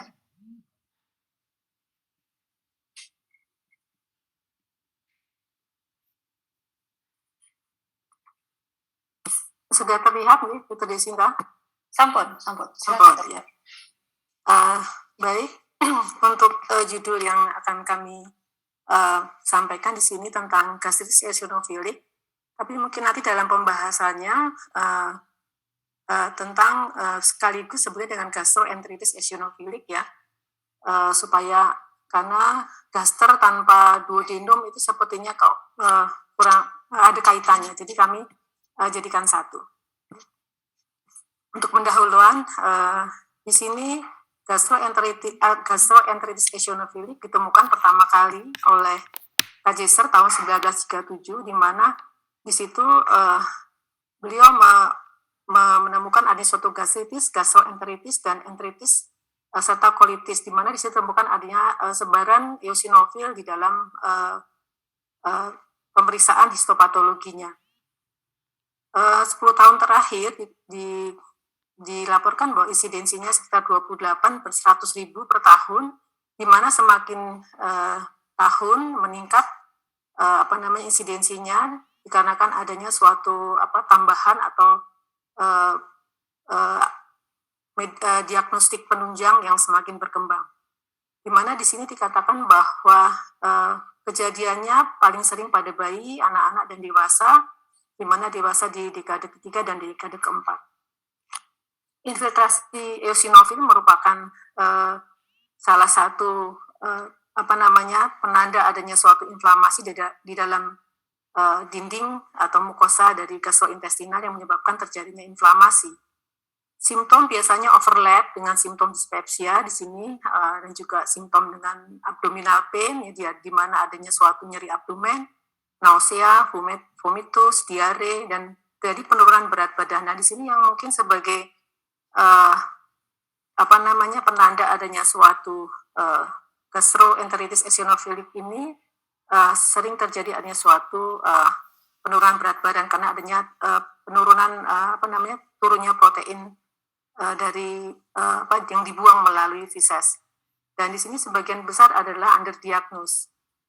Diagnosis pasti adalah dengan dilakukannya biopsi melalui endoskopi, ya, di mana diharapkan diagnosis ini kita mengambil biopsinya bisa sampai ke mukosa, muskuler, dan serosa. Ya, walaupun pada umumnya kita hanya bisa mencapai ke mukosa dan submuskular saja. Nah, di sini dikatakan bahwa secara konsensus bahwa eosinofil yang ditemukan lebih dari 20 per lapang pandang, di mana dengan pembacaan 400 kali, ini dikatakan bahwa sudah dapat mendiagnosis suatu gastroenteritis eosinofilik. Apabila terjadi pemberatan penyakit, di sini akan banyak terjadi suatu komplikasi, yaitu komplikasinya adalah malnutrisi, ada protein loss, ada obstruksi dan perforasi. Dan juga dikatakan bahwa pada penyakit gastroenteritis eosinofilik yang berat ini akan terjadi juga kenaikan eosinofilik di darah perifer. Hingga sekarang steroid sistemik ini merupakan terapi inisial untuk eosinofilik gastroenteritis. Tadi sudah dipaparkan oleh Dr. Desinta bahwa esofagitis eosinofilik gastrointestinal disease ini berada di perbatasan antara mediated IgE dan non-IgE mediated. Jadi dia berada di perbatasan sehingga sering tidak terdiagnosis, ya.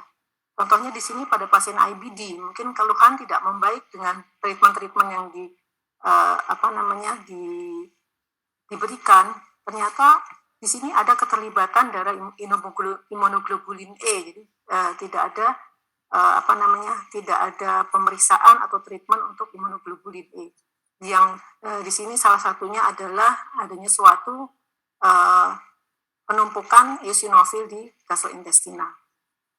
Kita ketahui bahwa eosinofil sebagian besar itu diproduksi dari sumsum tulang, lalu dia akan beredar ke pembuluh darah, ya, dan juga akan ke jaringan. Nah, di sini adalah lokasi-lokasi di mana eosinofil itu akan bisa kita periksa atau kita deteksi di saluran cerna mulai dari esofagus, gaster, intestin, kolon ya. Jadi kita bisa mendeteksi sebaran dari eosinofil di jaringan. Nah, gejala klinis dari eosinofil gastritis ini yang pertama pada tipe mukosa dan submukosa ini ada yang paling sering akan terjadi suatu malabsorpsi. Ada anemia, ada protein loss enteropati yang di sini yang menyebabkan terjadinya penurunan berat badan dan pasien menjadi kaheksi. Lalu simptom yang lain adalah nausea, diare, berat badan turun dan nyeri abdomen. Lalu tipe muskuler ini sudah melibatkan otot gaster dan otot duodenum di mana terjadi penebalan. Dengan adanya penebalan dari dinding mukosa, dinding muskulus dari saluran cerna ini akan menunjukkan adanya simptom obstruksi. Apabila sudah sebaran tadi sudah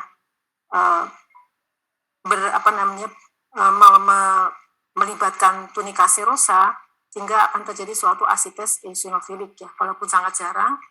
Ini ditandai dengan adanya suatu peritonitis, dan apabila sudah terjadi asites, di dalam cairan asites itu kalau kita aspirasi cairan asites itu banyak terdapat eosinofil di dalam cairan tersebut.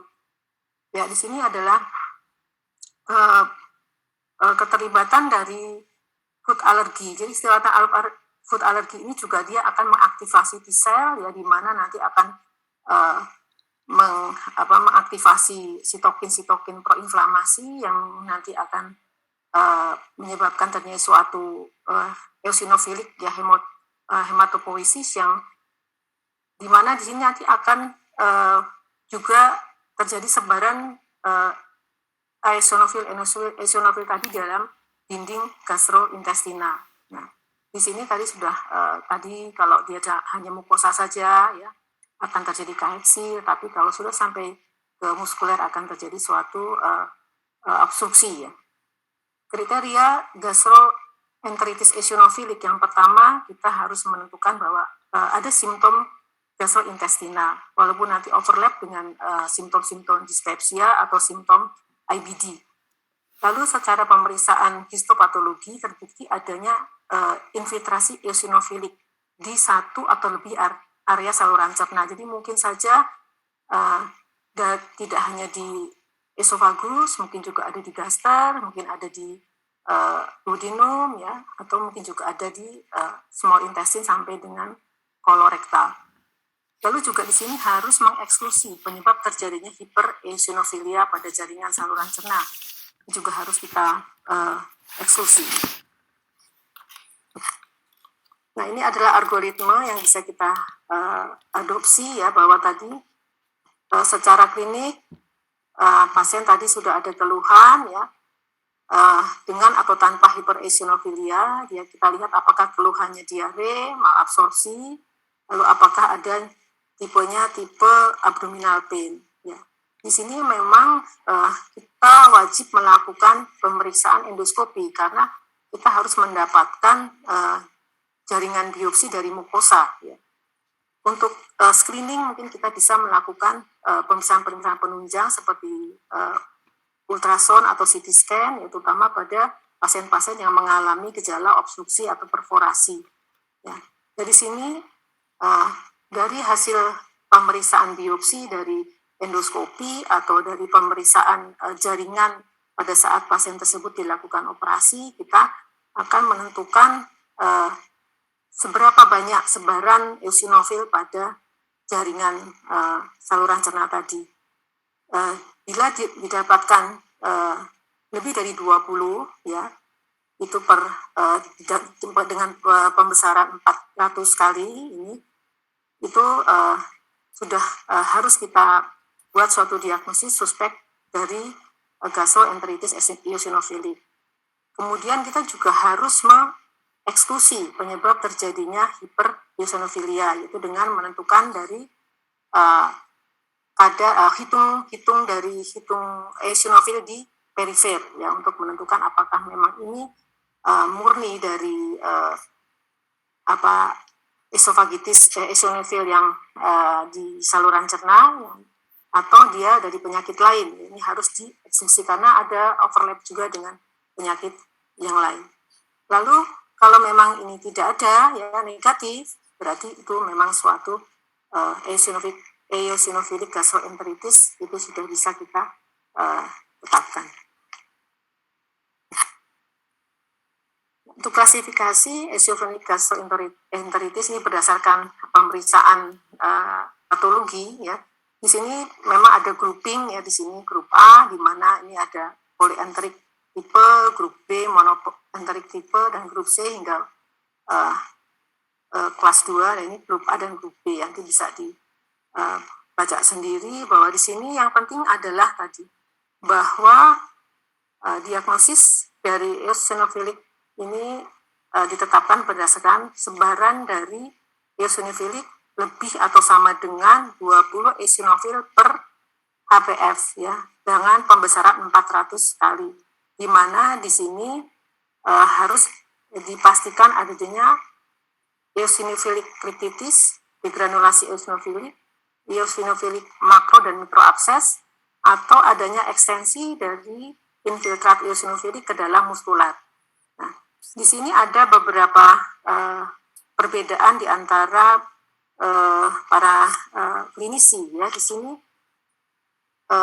untuk esophagitis eosinophilic itu eosinophilic di dalam jaringan biopsi ada lebih atau sama dengan 15 eosinophilic per HVF, di mana pada biopsi ini harus meliputi semua segmen dari esofagus. Jadi kita harus mengambil yang minimal di 3 tempat, yaitu di distal esofagus, di pertengahan esofagus, dan proksimal esofagus. Sedangkan untuk gastroenteritis eosinophilic, nah di sini tadi saya mengatakan ada yang 20 ya, di sini juga bisa menggunakan yang 30 per HVF dalam lebih dari 5 HPF. Dan total dalam 3 HVF ini ada 70. Jadi ini memang ini ada kriteria yang lain di selain yang 20 eosinophilic, tapi yang umum digunakan adalah yang 20 ya. Jadi di sini kita harus memeriksa lebih dari 5 tempat ya, padahal kita harus menghitung jumlah dari 5 posisi tersebut, di mana rata-ratanya ada 30.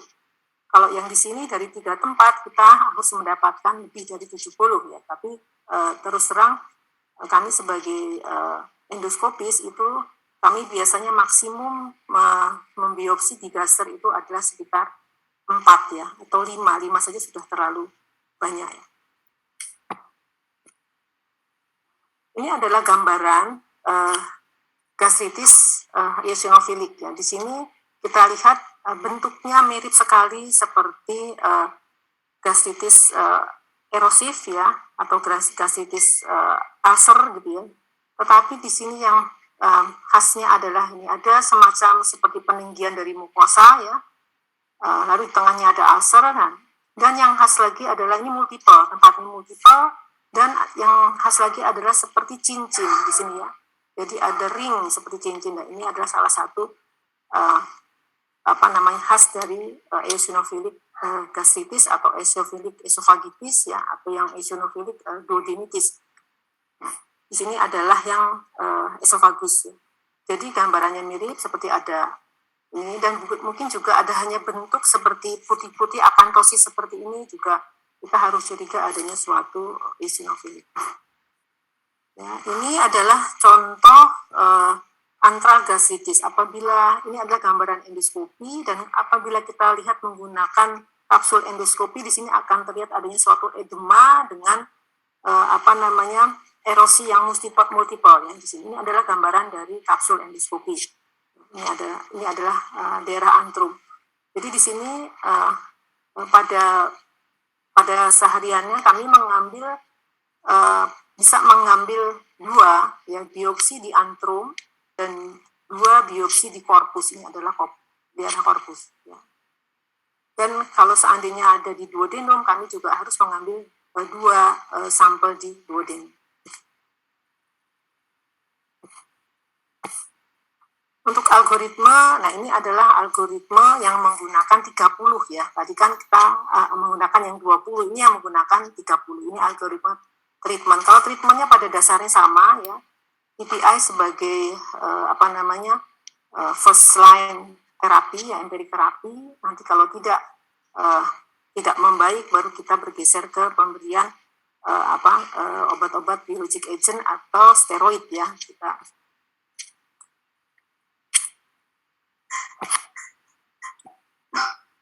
Untuk keparahan eosinophilic gastroenteritis ini ada secara klinis bisa kita lihat, ini ada yang mild, moderate, dan severe dengan karakteristik dari pasien, ya, ada abdominal pain, vomiting, diare, dan penurunan berat badan. Ya, kalau pada penurunan berat badan kita sudah pastikan bahwa ini masuk ke dalam moderate dan severe. Untuk laboratorium ya, albumin, AB, ya ini ada angka eosinofil juga sebagai patokan ya, di mana semakin tinggi angka eosinofil di perifer itu menunjukkan adanya pemberatan dari gastroenteritisnya. Untuk serosanya, apabila sudah mengenai tunika serosa, ini adanya suatu asites, lalu ini adanya penebalan sehingga bisa terjadi obstruksi, perforasi, ya, lalu histologi. Ya, jadi histologi ini juga menentukan. Jadi kita tidak bisa menentukan berat ringannya atau diagnosis pasti tanpa adanya suatu pemeriksaan histologi. Tata laksana gastroenteritis eosinofil berdasarkan keparahan penyakit tadi, mild, moderate, severe, dan adanya komplikasi. Di sini yang pertama harus kita lakukan adalah singkirkan dulu Helicobacter pylori. Jadi karena Helicobacter pylori ini bisa koinfeksi dengan penyakit-penyakit di gastrointestinal, jadi gastroduodenal. Jadi kita eradikasi dulu kalau memang H. pylori-nya positif. Ya, lalu kita assessment untuk adanya suatu food allergy, atau juga kita assessment juga adanya suatu makanan-makanan apa saja yang diperkirakan harus kita eliminasi ya sebagai alergen misalnya. Baru nanti kita akan melihat di sini ya terapinya ya, dia respon atau tidak ya. Lalu steroid merupakan terapi yang first line ya. Walaupun nanti juga ada prednisone, ada budesonide, ada juga penggunaan montelukast ya. Jadi ini adalah algoritma yang bisa kita adopsi. Terus terang untuk kasusnya karena cukup jarang, mungkin bukan jarang, tetapi underdiagnosed, kami baru sampai treatment itu menggunakan prednisone ya, methylprednisolone dan budesonide ya. Untuk yang ke bawah ini kami terus terang belum banyak pengalaman.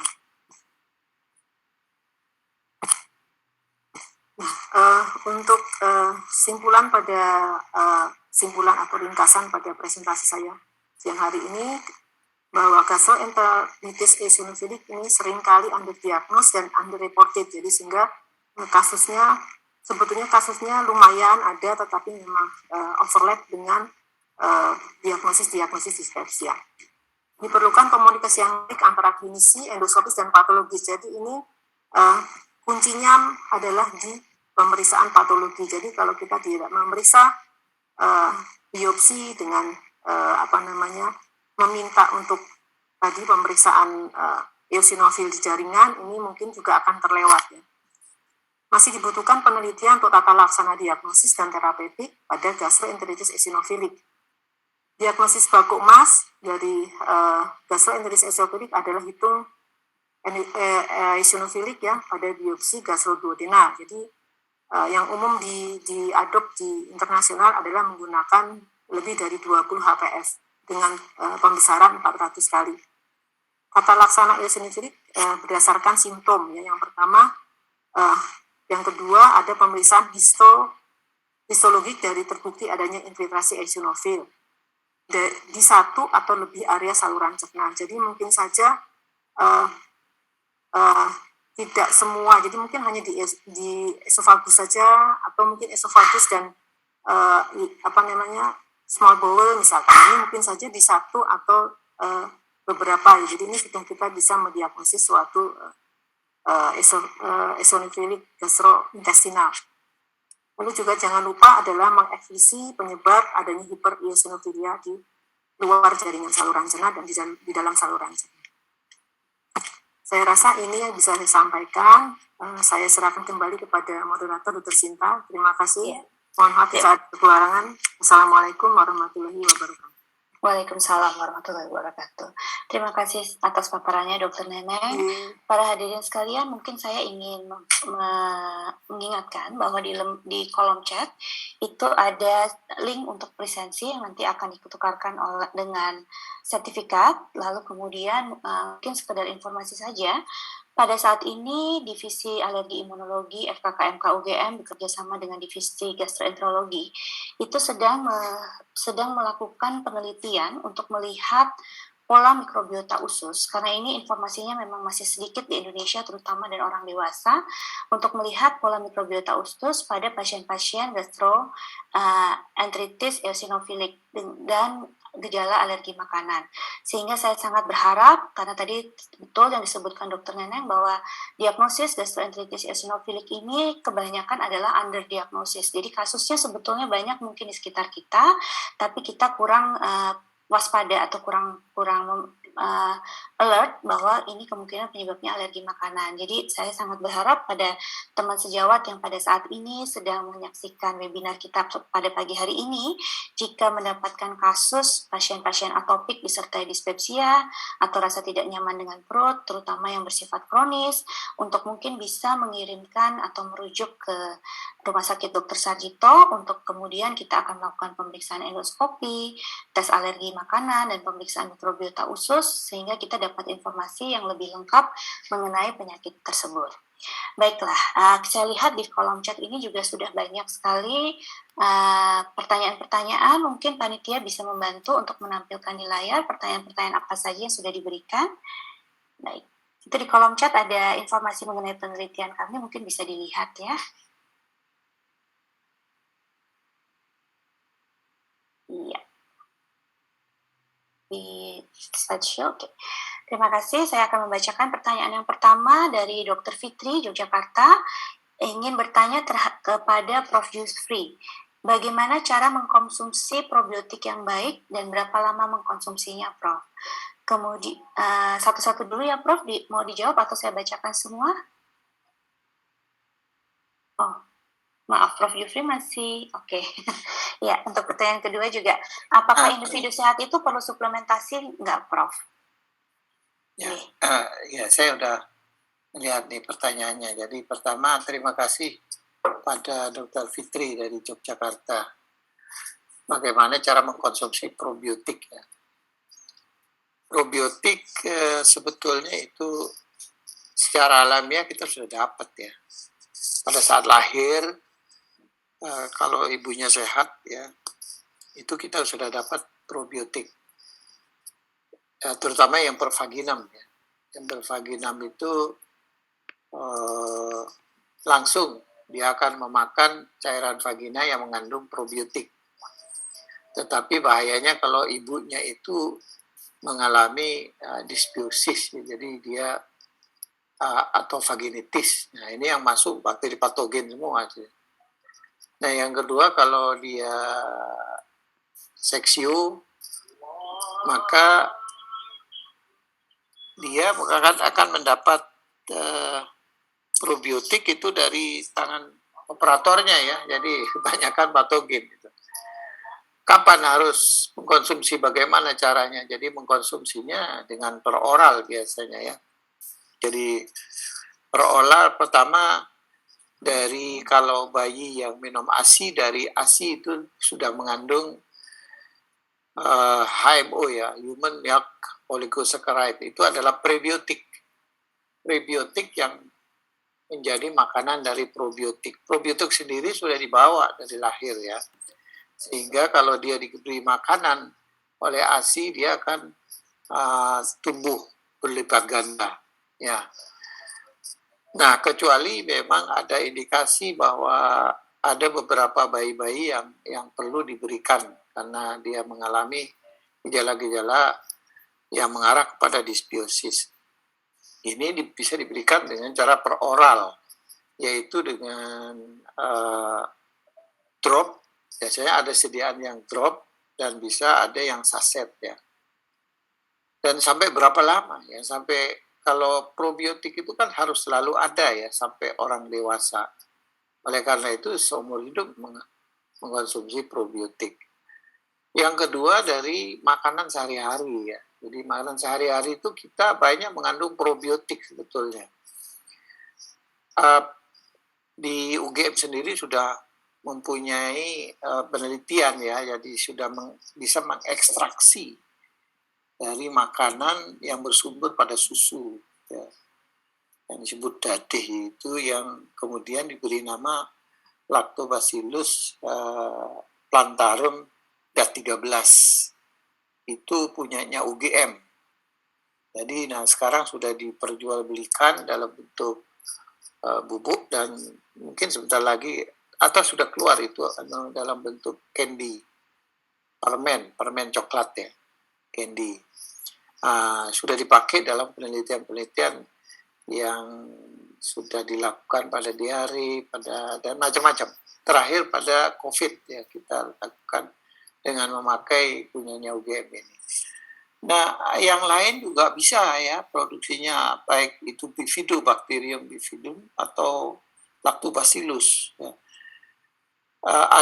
Kita harus berhati-hati mengkonsumsi ini, jadi harus ada evidence-nya. Karena tidak semua probiotik itu mempunyai fungsi yang demikian komplit yang tadi saya jelaskan ini, fungsi ini, fungsi ini, fungsi ini. Hanya jadi strain tertentu mempunyai fungsi ini, strain tertentu. Oleh karena itu ada yang mengatakan kalau kombinasi itu lebih baik karena saling melengkapi begitu. Nah, oleh karena itu harus dibaca ya, evidennya itu banyak sekali kalau kita ngunduh dari atau download dari internet ya. Saya tidak menemukan strain-strain yang tetapi kalau yang di Indonesia atau di Jogja itu dari makanan yang lain, misalnya makanan yang sudah bisa diekstrak probiotiknya Lactobacillus plantarum juga, yaitu yang di Jogja Gatot. Tahu ya Gatot ya? Gatot itu dari singkong yang dikeringkan ya itu. Kemudian dibuat makanan bernama Gatot. Kalau pengen tahu Gatot ke Gunung Kidul ya, di pinggir jalan itu ada itu. Nah itu mengandung probiotik. Jadi rajin-rajin aja. Nah, probiotik yang sudah ada di dalam saluran cerna bisa dipupuk, diberi pupuk. Jadi kita makan prebiotik. Dari mana prebiotik? Ada yang banyak dijual ya. Atau kita dari makanan sehari-hari. Misalnya yang mengandung oligosakarit.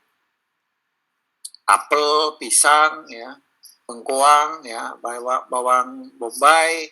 Nah, itu semuanya mengandung prebiotik yang bisa memupuk probiotik yang ada.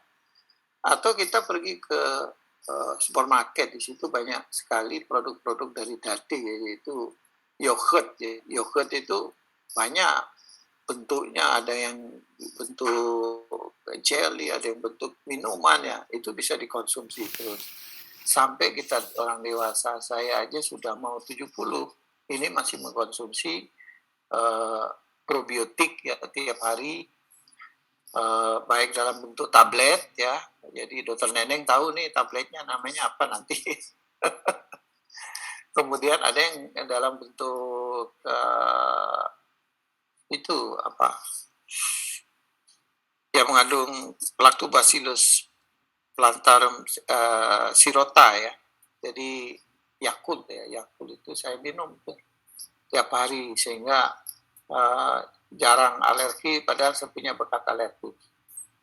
Kemudian pertanyaan kedua, jadi pada individu sehat apakah suplementasi probiotik diperlukan? Sangat diperlukan untuk menjaga keseimbangan ya. Jadi jangan sampai yang patogen lebih banyak daripada yang non patogen atau yang probiotiknya. Apakah diversitas asupan makan mungkin ya, asupan cukup untuk memenuhi keseimbangan mikrobiota? Ya memang kalau ini diversitas asupan probiotik atau asupan makanan ya ini. Kalau asupan makanan memang dengan diversitas asupan makanan, maka probiotik yang tumbuh di saluran cerna kita itu berbeda-beda. Jadi filogenetiknya berbeda dengan misalnya orang biasa makan gudeg ya, beda dengan orang yang makan nasi jenggo. Nasi jenggo itu aja di Bali itu ya, atau dari Tapanuli itu berbeda. Ini ya berdasarkan hasil penelitian ya, ya mungkin Anda bisa baca pada tulisan saya bersama teman-teman di jurnal World Gastroenterology ya. Dan beberapa jurnal lainnya ya. Jadi itu ada diversitas probiotik ya, gambaran profil probiotik di Indonesia ya. Nah itu berbeda-beda ya. Dan apakah ini sudah bisa memenuhi keseimbangan mikrobiota? Kalau ini dikonsumsi secara rutin setiap hari, saya kira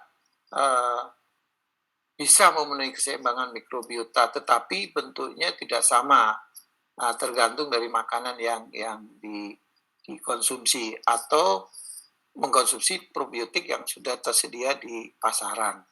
Nah itu saya kira itu jawaban saya, Dr. Desinta. Ya, terima kasih Prof. Jufri, sangat jelas sekali untuk jawabannya. Mungkin kita beranjak ke pertanyaan berikutnya. Silakan panitia bisa men-share. Oke, ini pertanyaan kepada saya ya. Apakah secara klinis adverse food reaction bisa dibedakan antara IgE mediated dan non-IgE mediated? Pada pasien yang sudah terdiagnosis food allergy, apakah prevensi berupa pemberian probiotik masih bisa diberikan? Dan apakah lactobacillus bisa diberikan pada pasien yang sedang berlangsung reaksi alerginya? Oke, saya pertanyaan pertama dulu. Secara klinis untuk membedakan antara IgE mediated dan non-IgE mediated sebetulnya bisa dilihat dari manifestasi. Tadi sudah dalam slide saya sudah ada, paling sering misalnya manifestasi kulit. Kalau gambaran kulitnya urtikaria, maka itu lebih ke arah IgE mediated. Kemudian kalau misalnya dia ada asma, maka itu lebih terutama IgE mediated.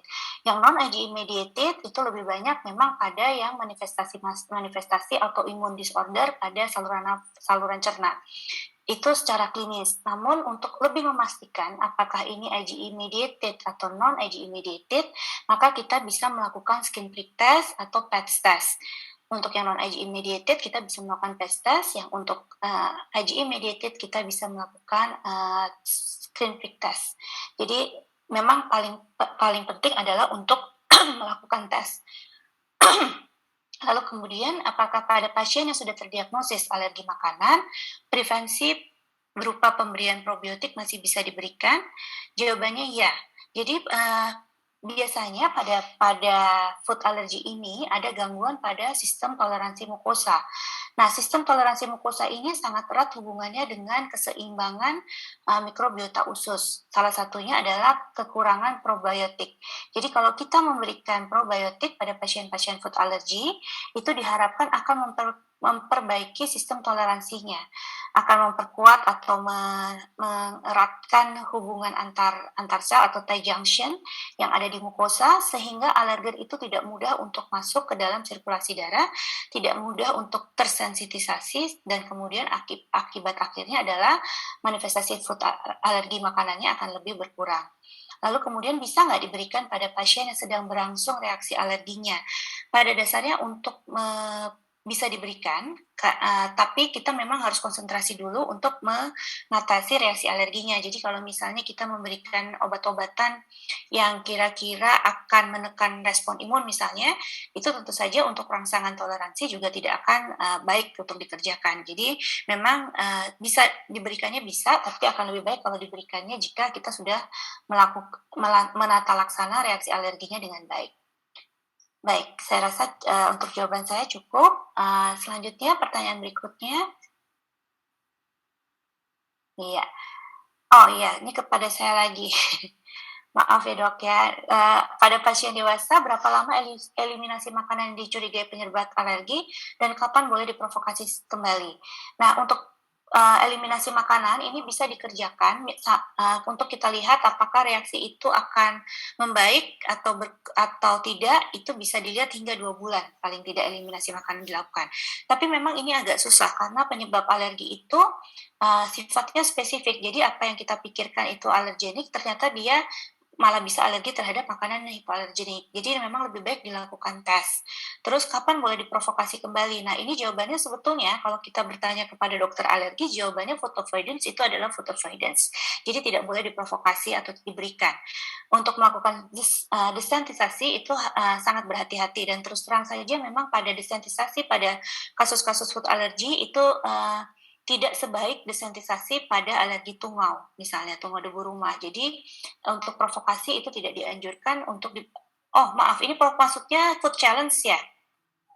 Jadi untuk kita melakukan tes diagnosis food challenge. Oke, kalau untuk diagnosis food challenge, jika reaksi alerginya sudah membaik, kita bisa melakukan, kita selisih 6 minggu, kita bisa melakukan food challenge. Tapi kalau untuk memberikan makanan kembali dan sudah dinyatakan alergi, maka tidak diperkenankan. Kemudian dari Dr. Rauf, pada pasien dengan riwayat atopik dan keluhan dispepsia menetap sebaiknya dirujuk kemana untuk gastroskopi dan untuk pembuktian eosinofiliknya atau untuk rujuk skin prick testnya. Sebetulnya untuk kasus ini sama saja Dr. Rauf, bisa ke gastro, bisa ke alergi imunologi, karena nanti toh juga akan dikonsulkan, karena untuk menegakkan diagnosis ini tadi seperti yang Dr. Neneng bilang, sangat penting kerjasama untuk klinisi, endoskopis, dan patologi anatomis. Jadi pasti akan dibicarakan di 3 dokter ini. Dan kalau misalnya untuk keperluan penelitian saat ini kami lakukan, teman-teman dokter, teman sejawat sekalian bisa mengirimkan baik ke divisi alergi imunologi Rumah Sakit Dr. Sarjito maupun ke divisi gastroenterohepatologi Rumah Sakit Dr. Sarjito, karena ini adalah penelitian bersama. Jadi bisa dikirimkan ke divisi tersebut untuk rujukan BPJS-nya. Oke, untuk pertanyaan berikutnya. Ya, kita tersisa waktu 10 menit. Ya, untuk Prof. Jufri, pada anak dengan gejala multiple seperti konstipasi, rinitis, dan alergi makanan berupa bleeding diarea, bagaimanakah pemilihan penggunaan probiotiknya? Kemudian apabila digunakan bersamaan dengan terapi lain, seperti laktulosa, apakah akan mempengaruhi efektivitasnya? Monggo, Prof. Ya, baik, terima kasih dari Dr. Anissa pertanyaannya. Jadi pada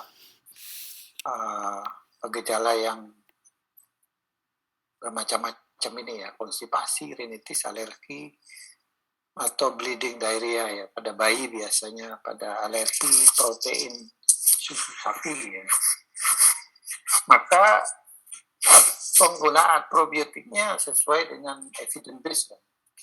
Jadi ada beberapa yang dianjurkan seperti tadi Lactobacillus GG ya, yang disampaikan oleh Dr. Desinta, atau Lactobacillus reuteri ya, itu juga ada evidence base-nya. Jadi silakan kalau mau diberikan pada alergi. Dan apakah bisa bersamaan dengan terapi konstipasi seperti laktulosa? Boleh saja. Bahkan untuk konstipasi itu biasanya karena ada konstipasi yang penyebabnya juga alergi ya. Itu saya berikan laktulosa secara maintenance, kemudian juga simbiotik malah saya kasih ya, antara kombinasi antara probiotik dan prebiotik ya, karena dia mempunyai efek positif terhadap pelunakan dari materi fesesnya. Jadi saya kira bisa diberikan, dan efektivitasnya lebih baik daripada hanya diberikan tunggal. Jadi kombinasi dengan probiotik atau prebiotik atau simbiotik ya, dengan laktulosa. Demikian jawaban saya. Terima kasih, Prof. Baik, untuk pertanyaan selanjutnya apa masih ada panitia? Iya. Oke, dari Dokter Sinta Yogyakarta ingin bertanya kepada saya, apakah alergi makanan selalu dimulai dari masa anak atau bisakah dimulai pada saat dewasa yang sebelumnya tidak alergi dengan makanan tertentu? Oke, saya jawab ini dulu atau bahkan lansia ya. Jadi sebetulnya alergi itu ada yang kita kenal dengan allergic marks. Jadi manifestasi alergi itu misalnya untuk asma dia akan lebih banyak muncul pada anak-anak. Kemudian untuk alergi makanan pada dekade 30 sampai 40 tahun pada anak-anak dan kemudian nanti ada puncaknya. Nah, pada alergi itu ada yang kita kenal dengan sensitisasi. Jadi sebelumnya dia tidak ada reaksi alergi terhadap makanan tertentu, kemudian selama hidupnya itu ini biasanya memang pada orang yang sudah punya bakat alergi sebelumnya ya.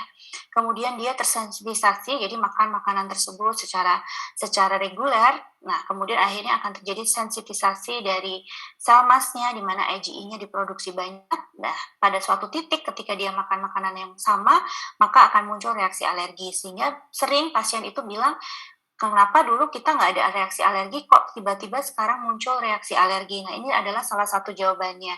Karena sebelumnya memang ada suatu sensitisasi terhadap makanan tertentu. Jadi, dan alergi itu pada satu individu tidak hanya muncul pada satu gejala saja. Misalnya ada orang yang dari kecil misalnya rinitis alergi, kemudian besarnya tambah rinitis alergi dan food alergi atau bahkan asma.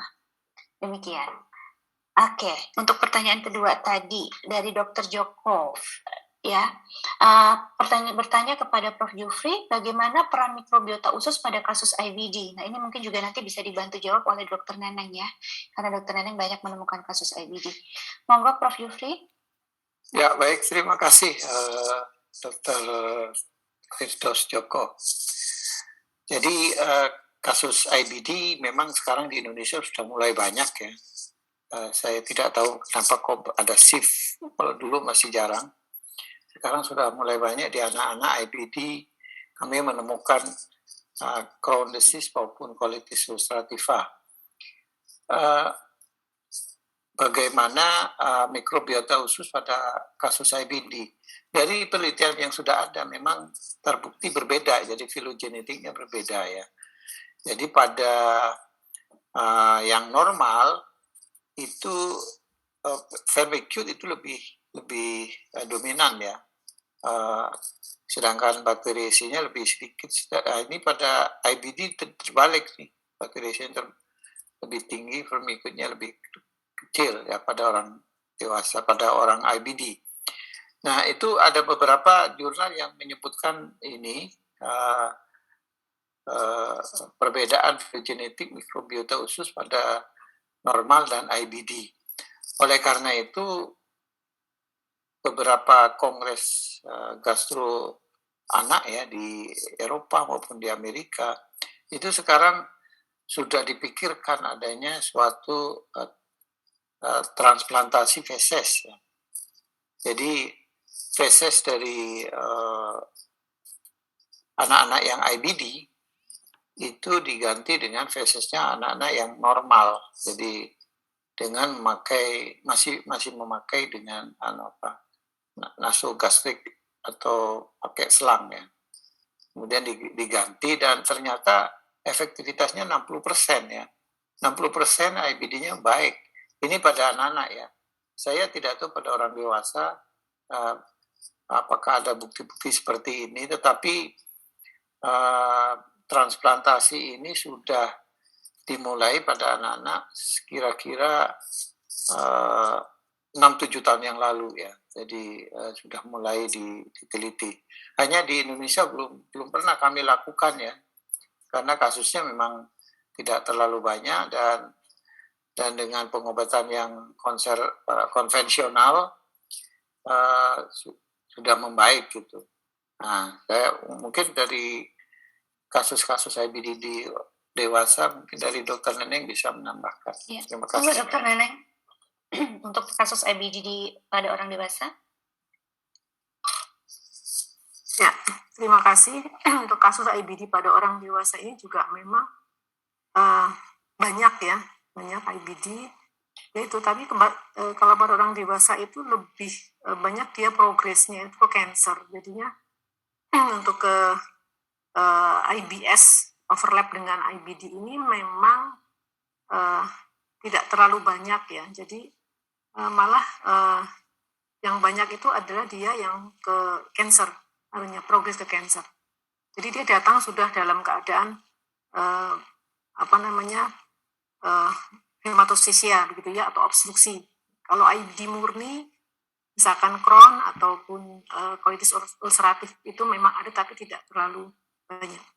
Jadi untuk treatmentnya kami masih menggunakan biologic agent untuk fecal transplantation itu memang beberapa peneliti di Eropa, Amerika sudah memulai, tapi untuk Asia Pasifik sepertinya belum.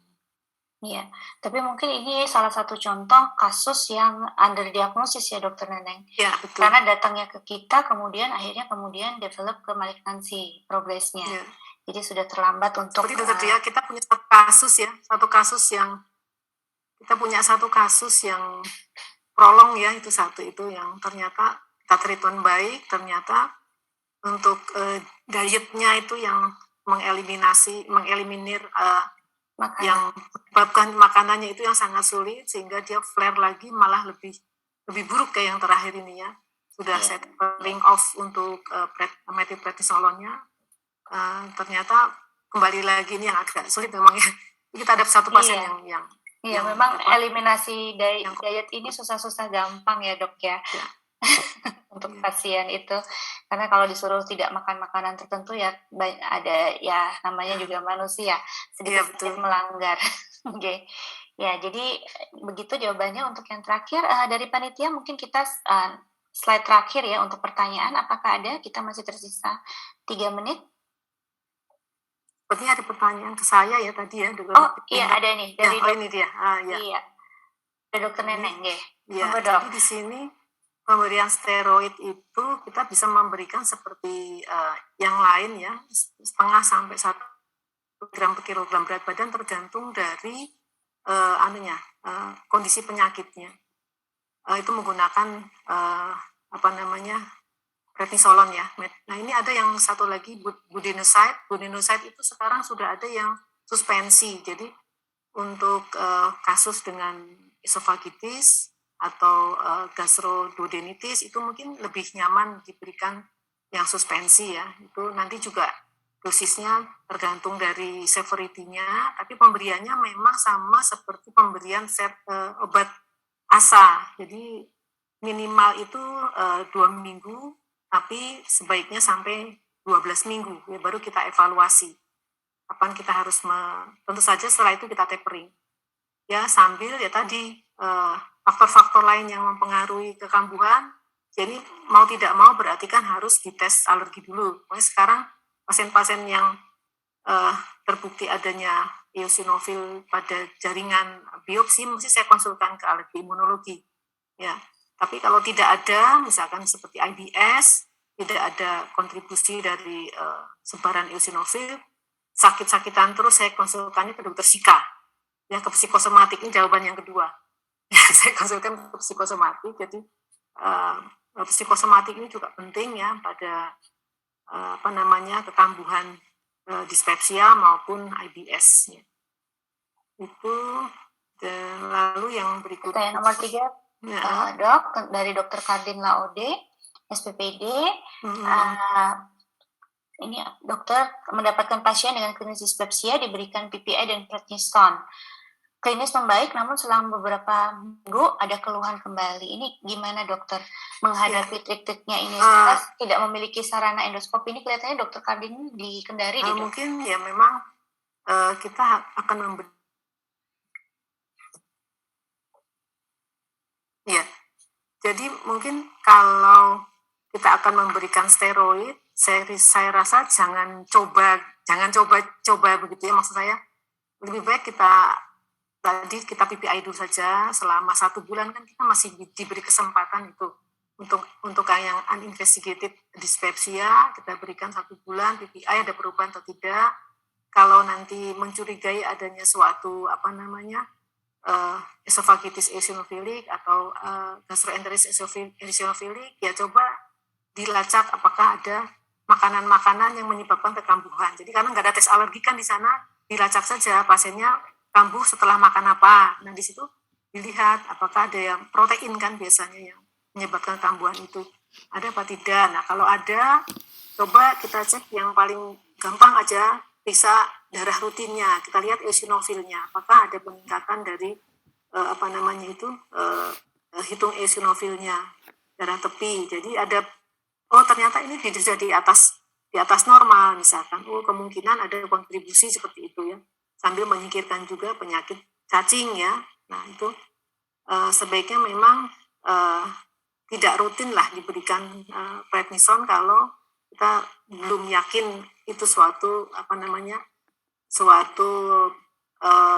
kalau di ulcerative colitis misalkan ya, atau dia Crohn disease ya, atau kalau yang di atas ya tadi yang eosinophilic gastroenteritis. Jadi ya apapun kita bisa treat and test gitu ya, di treatment dulu terus dites silahkan, itu minimal kita mendapatkan data dari darah tepi lah begitu ya, karena untuk biopsi kan mungkin di endoskopi aja nggak ada apalagi biopsi ya, jadi dari darah tepi aja. Kalau memang ada lesi yang berat dan kausanya adalah alergi misalkan, itu pasti akan ada peningkatan eosinofil darah.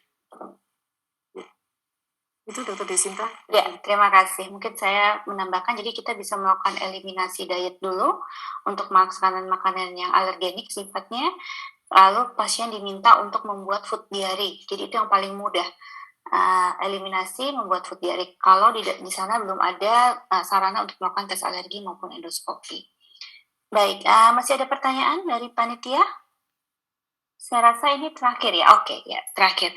Ya, demikian materi yang sudah diberikan, dan terima kasih sekali untuk antusiasme dari para peserta webinar yang sudah hadir hingga saat ini. Ini tadi tercatat hingga 190 peserta. Terima kasih untuk pertanyaan-pertanyaannya yang cukup padat ya.